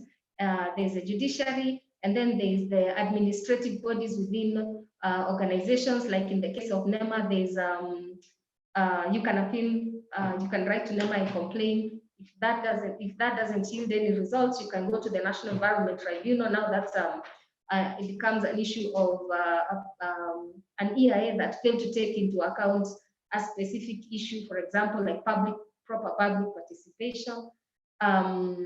Yeah, and in the case of sorry, I want to answer Raphael. Raphael asked whether the NLC must be involved. It only comes in when the issue is public land. Remember, their mandate under the Constitution is to manage public land on behalf of national and county government. So they actually have a role to play in the process of these evictions. And this would be the bodies that would be required, for example, in the case of public land, to be held accountable. And some speakers have talked about the Constitution under Article 10, and there are many provisions that I will not repeat, but just allow to mention one thing. I mean, Hashim, you had mentioned the issue of of the role of the court in giving orders, in the sense that you say that they give orders according to what we have prayed for. While that may be true, and I agree with everything else you have said, it is also a power that court has been given under the Constitution to give any orders that would allow the realization of justice. For example, Article 23 of the Constitution is the one which talks about the upholding the Bill of Rights. And it uses the words including as some of the orders that the courts can issue. And then again, there are instances, okay, there's an instance that has happened in the Supreme Court where the court has actually asked the Attorney General has given the Attorney General orders and asked the Attorney General to come back within 1 year to report about how far they have gone with implementation or developing, and it's not one instance, whatever it is they were told, if it's a policy. And I remember also there was also the case of the prosopis flora. Yeah, the court also asked the government to have a commission to work on how to deal with the prosopis. But in the case of evictions, the case of Kibera, in particular, Kura was asked to go back and do a resettlement action plan before the matter could be heard. And that is progressive thinking on the part of the court. So I guess maybe there are different ways of addressing this conflict between human rights and proprietary rights, but the civil society also needs to, I don't know whether to use the word assist or push the court, but also participate in helping the judiciary reclaim its place as far as this tension is concerned. Thank you. Thank you very much for that contribution, Cecilia. It was very rich. I mean, we must all take cognizance of the fact that the law should operate upon all parties in equal measure. And the courts also have an obligation not to excuse the state when they fail to adhere to the legislative as well as the judicial pronouncements on issues for determination. I'd like to invite Dorcas, as you wrap up, to kindly respond to the issues that have been raised. As earlier mentioned, what is the future of court orders as a tool for protection of the right to adequate housing? Do you feel that these are effective? What can actually be done to improve the sanctity of court orders? How can we address the question of night evictions? How can we address the question of unlawful demolition? In 2 minutes, kindly, as we wrap up. Thank you. Okay, thank you once again for the opportunity. What I'd like to say is, I'll start with the last question. With regard to demolitions that are happening, or with regards to demolitions as they happen, I think it is very, very important for the community and for the citizens to be involved, like we had said earlier. The reason being, when demolitions are bound to happen, communication is bound to be given. That is what is expected. Like, notice has to be given, and the people who are affected needs to be informed about it. So they should be able to access that information, to know that the demolitions are bound to happen. Now, during demolitions, I do believe that people should be allowed to be able to retrieve their belongings, to retrieve their property. They should be given ample time to be able to salvage what they had before the process can be can be fulfilled or can be done. With regard to court orders, like Hashi had clearly stated, like we do have the courts, like the courts are the ones that are bound to protect the Bill of Rights, and they're bound to protect us. And under Article 258, we have said that these rights are with us and they're in the Constitution, and being in the Constitution, they can be enforced, and they're supposed to be enforced by the courts, which is the judicial body that is mandated to be able to deal with such issues. So I do believe that there is hope. People should not give up. As things are happening, or with the recent times as we are progressing, I believe there will be a change. And those who are not abiding, or those who are not abiding with the court orders that are given, like Ashia said, they do second that. They should be quoted. They should be cited for contempt. I think that is the best way forward. Now, for the community and for the police force, I'd like to maybe say that they should be able to handle and to deal with people in a humane way. There's no need for force. There's no need for them to be able to use extra force or excessive force when doing the evictions or when doing that. I would like to maybe just urge that as they go about maybe discharging their mandate, they should be a little bit humane in doing that. And then also the community, I think there is need for civic education. We should be able to educate the community on their rights with regard to this, and that falls to the civil societies. I do believe that when we are able to convey this information to the communities, we are able to tell them about their rights and what is expected and the process of evictions and all these other things, I think we'll be able to deal with some of these challenges that are coming up. I'd also like to maybe say, like, evictions, I don't believe they should be able to happen at night. They should happen during the day. If you chase people from their house at night, where do you want them to go? Like in the forest, for example, if it is in Mao and you're chasing them, do you want them to be, like, people should be reasonable. When you're discharging these responsibilities, they should be reasonable. It doesn't make sense for someone to go and evict people at night, yet they can be able to do that during the day. Yeah, so those are the few comments that I'd have to maybe add on that. Thank you very much for that contribution. Just as a joiner, it's unlawful to actually conduct evictions and demolitions during the night. That is the position of the law. And actually, when we bring up the question of, we're talking about eviction during a period where we have restrictions that are actually pursuant to the COVID-19 situation.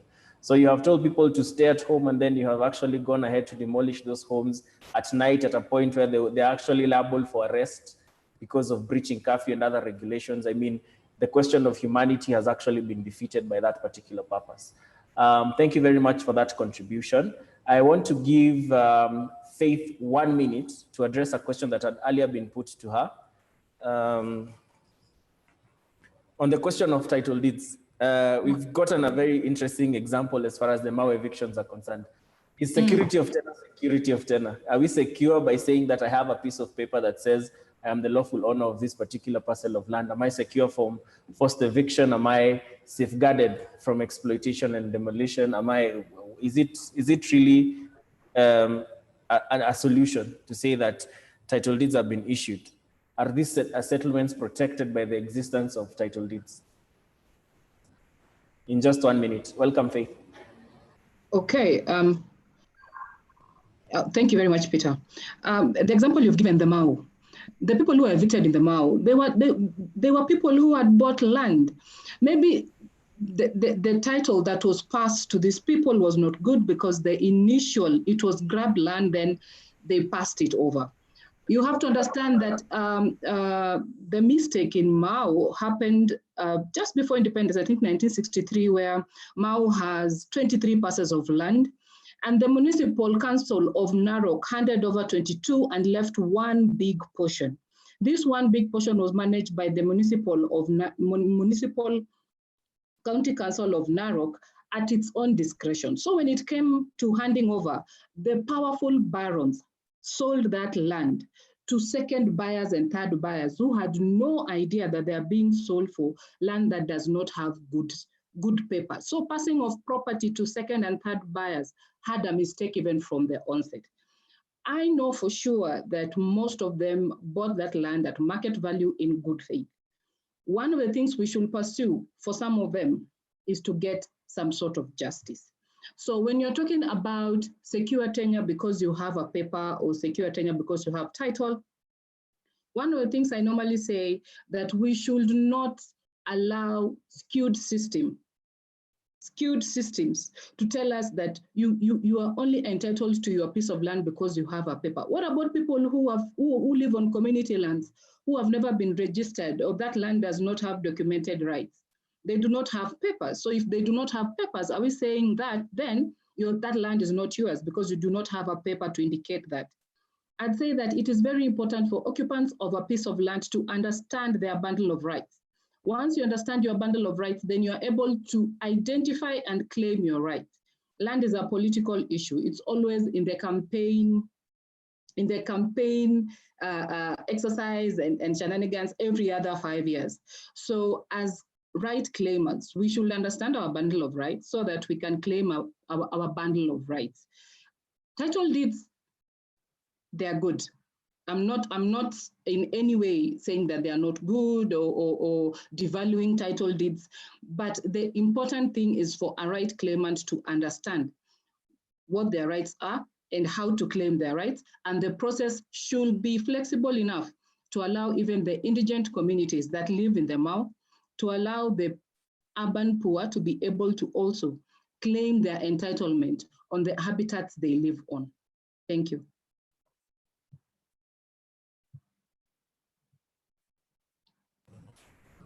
Thank you very much for that very direct response. At the end of the day, the human rights should take precedence over all these other issues.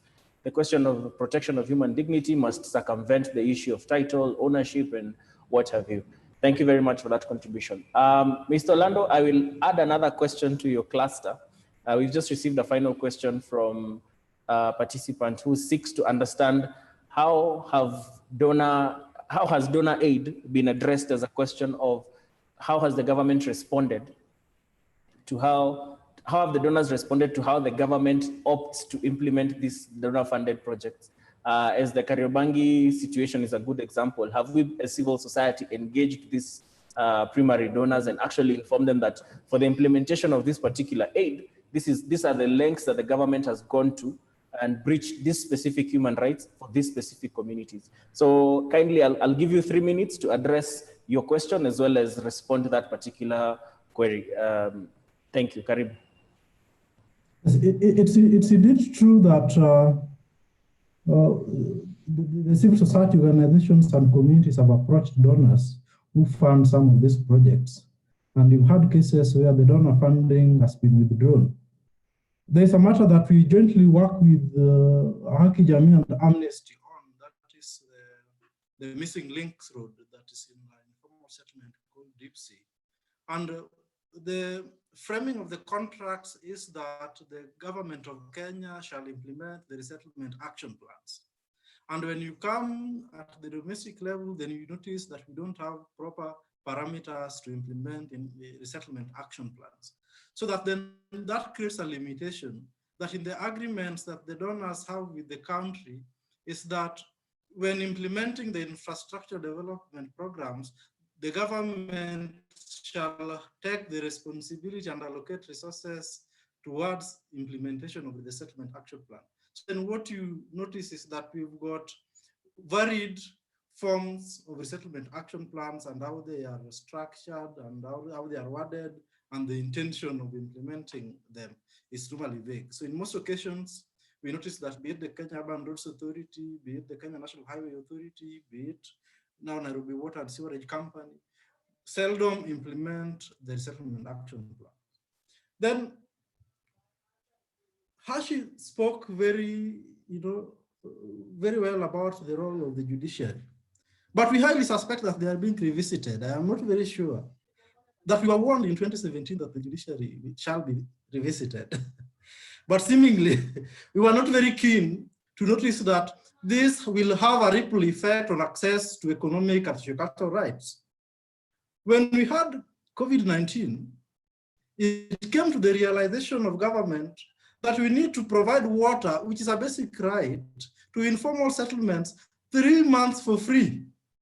Why is it that the vulnerable populations that we have in informal settlements have never accessed water for free since time immemorial?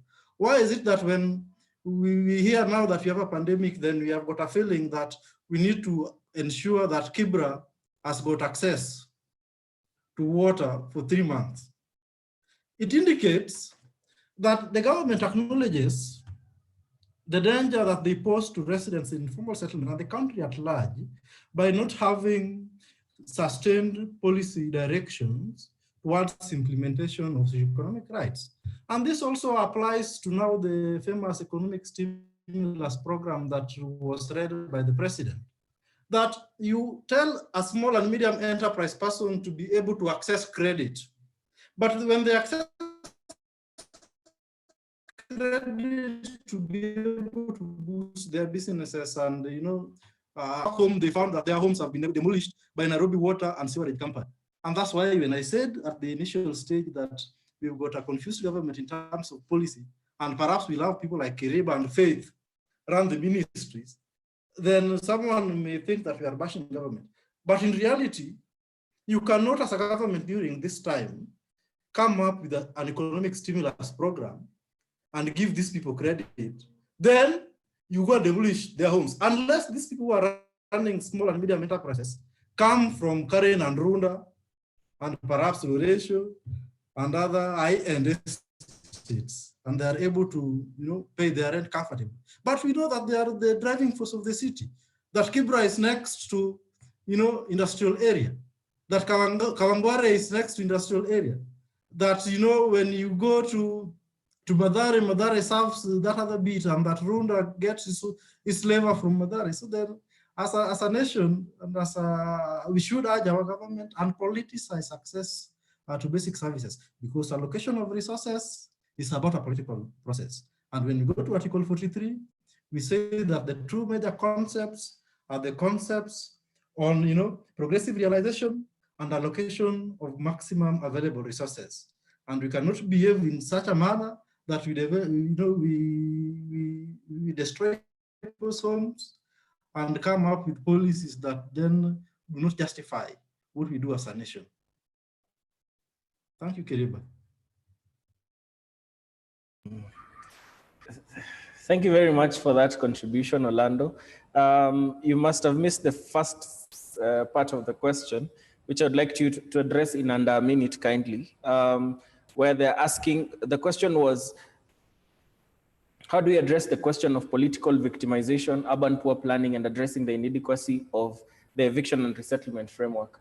So I think you can just give a commentary on the eviction and resettlement framework. I think you've adequately addressed the first part, and then we can move into closing comments. Orlando?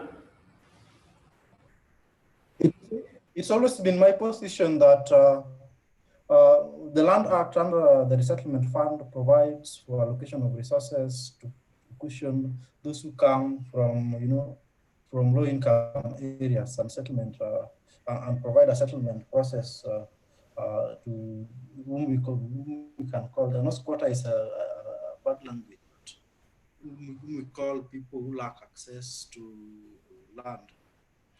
But contextually, as I put it before, is that allocation of resources and the two concepts that guide economic and social rights are that the element of allocation of resources to maximum available level and progressive realization.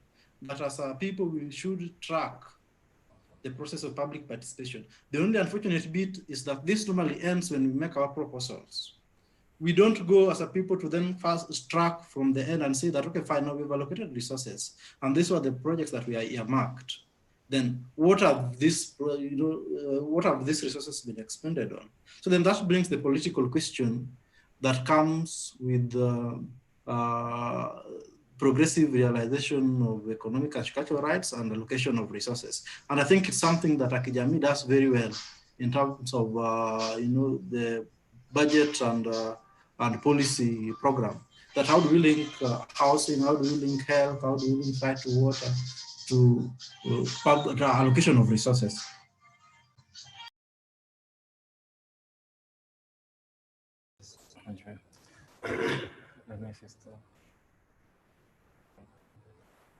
Thank you very much for that comment, Orlando. We appreciate it. What stands out generally from the discourse is that we need to raise the profile of human rights and the question of defending them through any means necessary, and actually increase the profile of court orders as a main tool for the same. I would like to start by thanking all the panelists for your very profound contribution.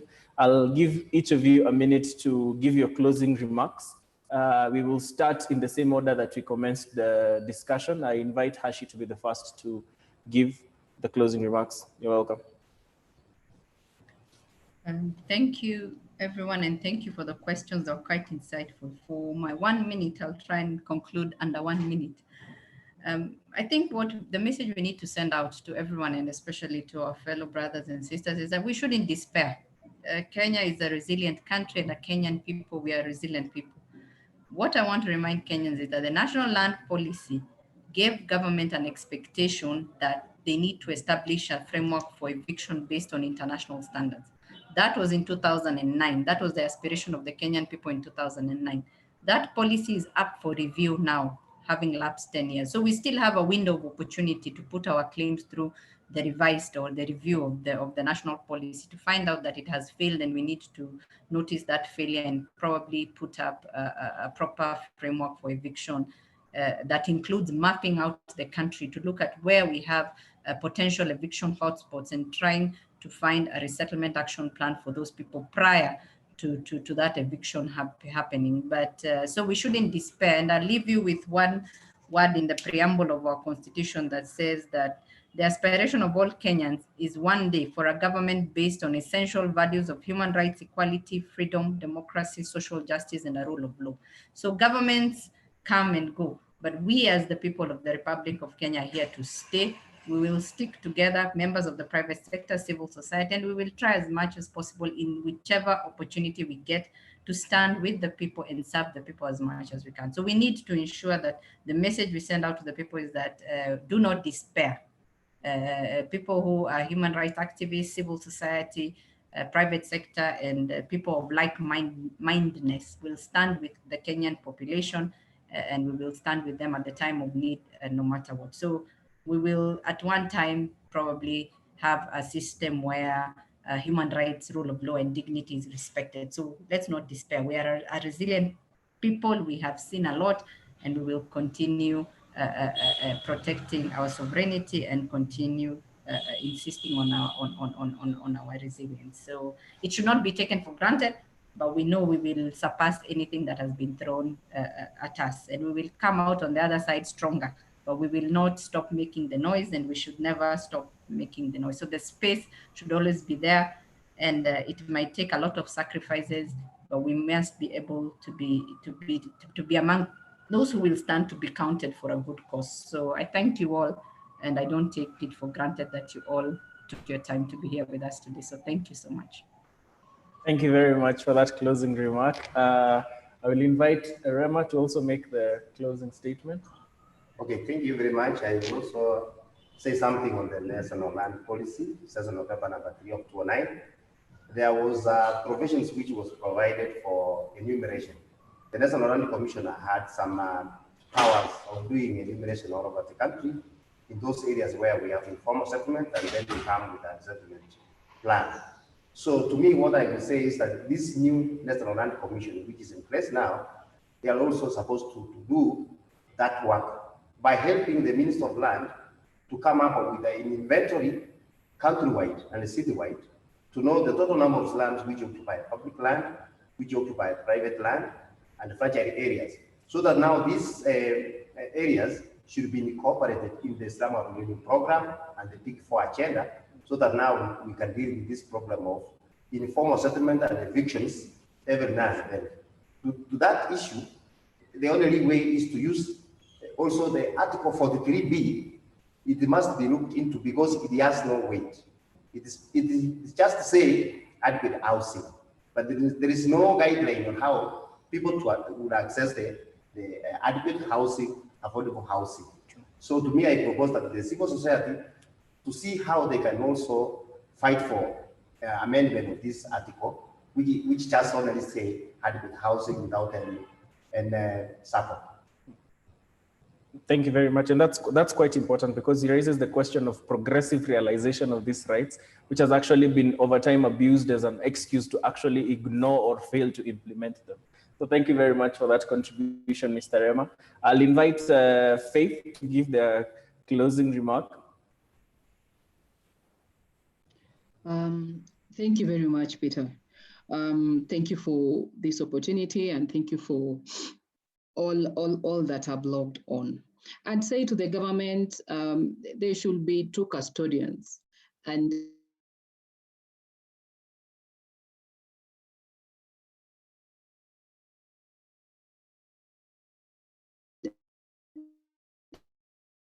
uphold the rule of law because actions, and also to avoid selective engagement in processes. I'd like to say that according to the law, the National Land Commission is supposed to come up with an advisory to the ministry on how to review the National Land Policy 2009, which they have, which I have, I can share. The concept paper has already been forwarded to the ministry. So the process of reviewing the National Land Policy is stuck at the Ministry of Lands. Lastly, I'd say that for those of us with like a specialization or a skill or a craft that is can really help in the course, it will be very important to help right claimants to understand their rights. As I had said earlier, I deal with land. Land is an emotive issue and it has so many facets. And a lay person, let's say in Kariobangi, might not understand how to go about claiming their rights. But for us who have specialized knowledge, we can volunteer our knowledge and help them understand this and help them know the procedures, because the procedures and the systems have been complicated deliberately to frustrate the urban poor. Thank you very much, Peter. That's very profound. The systems have actually been deliberately made confusing. So everyone must make their contribution towards realization of these rights. Thank you very much for that very profound contribution, Faith. Dorcas, do you want to give your 1 minute closing statement? Thank you once again. What I'd just like to say as my closing remark is that moving forward, it's okay, we don't have an issue of laws. I think the laws are there. We have the laws. It's just a matter of implementation of the laws. So I think it just calls on both the political goodwill for us to be able to achieve that. And then I'd also like to say that when human rights can never be secluded, and it is upon us as maybe lawyers, upon us as advocates, to be able to represent those that are being infringed or those whose rights are being interfered with. So I'd like to say, like, it is very, very important for us to always ensure that these rights are able to be upheld, because when such things happen, like demolitions, it is the poor, the vulnerable, they're the ones who often get affected by such. So in our different capacities, in our different organizations, maybe we can take this up so that we can always be ensured to fight for the rights of the poor and for the marginalized. Because if we do not take it, most of them, like we know, are not able to access, they're not able to go to court. Maybe they say the fees are high, access to justice comes into play. So in our different capacities, either as individuals, advocates like us, we can maybe do the pro bono work, as has been said, organizations, we can be able to represent and take up some of these matters so that we can ensure that rights of these people are able to be upheld. I think that is my parting shot. Thank you very much for that contribution, Dorcas. But all of us must make our contribution towards the fight for the protection of human rights. Cecilia, you want to give your closing remarks for a minute? Yes, maybe even less. For me, I thank all of you, but in the final analysis, I think there's need for concerted action, not only from the civil society and the affected community. The public needs to know that there are constitutional principles and values that should be adhered to, and therefore to uphold the rule of law and principles of social justice. They actually need to also be educated about the need to help protect other members of society, because today it could be this particular part of society, then tomorrow the next one, and the cycle continues and it will never end. So there's need for concerted action that also includes voices from the public so that we don't look like we're making noise alone. Thank you. That's true. We all need to actually bring in all our efforts and just center it towards the protection of this particular process and ensuring that we safeguard the human rights. We seem to have lost Mr. Orlando, so I presume that I will make his closing remark by thanking all the participants and a special thanks to the panelists for making the time. We apologize to have gone 18 minutes overboard, but the discussion nonetheless has been very rich. And we are hoping to take home a lot of action points, specifically on the question of raised by Hashi, that we need to actually come up with a list and name and shame these people who are disregarding the judicial as an institution. And the judiciary itself must also take responsibility and actually take their place as an institution that protects and safeguards the Constitution. Mine is to thank all the participants for making time, and to thank our panelists for their very rich input. We hope to be circulating communique from this particular webinar, as well as the key action points that we're taking home from this. So thank you very much for taking time, and thank you very much for giving your contribution. So asanteni, kwaherini.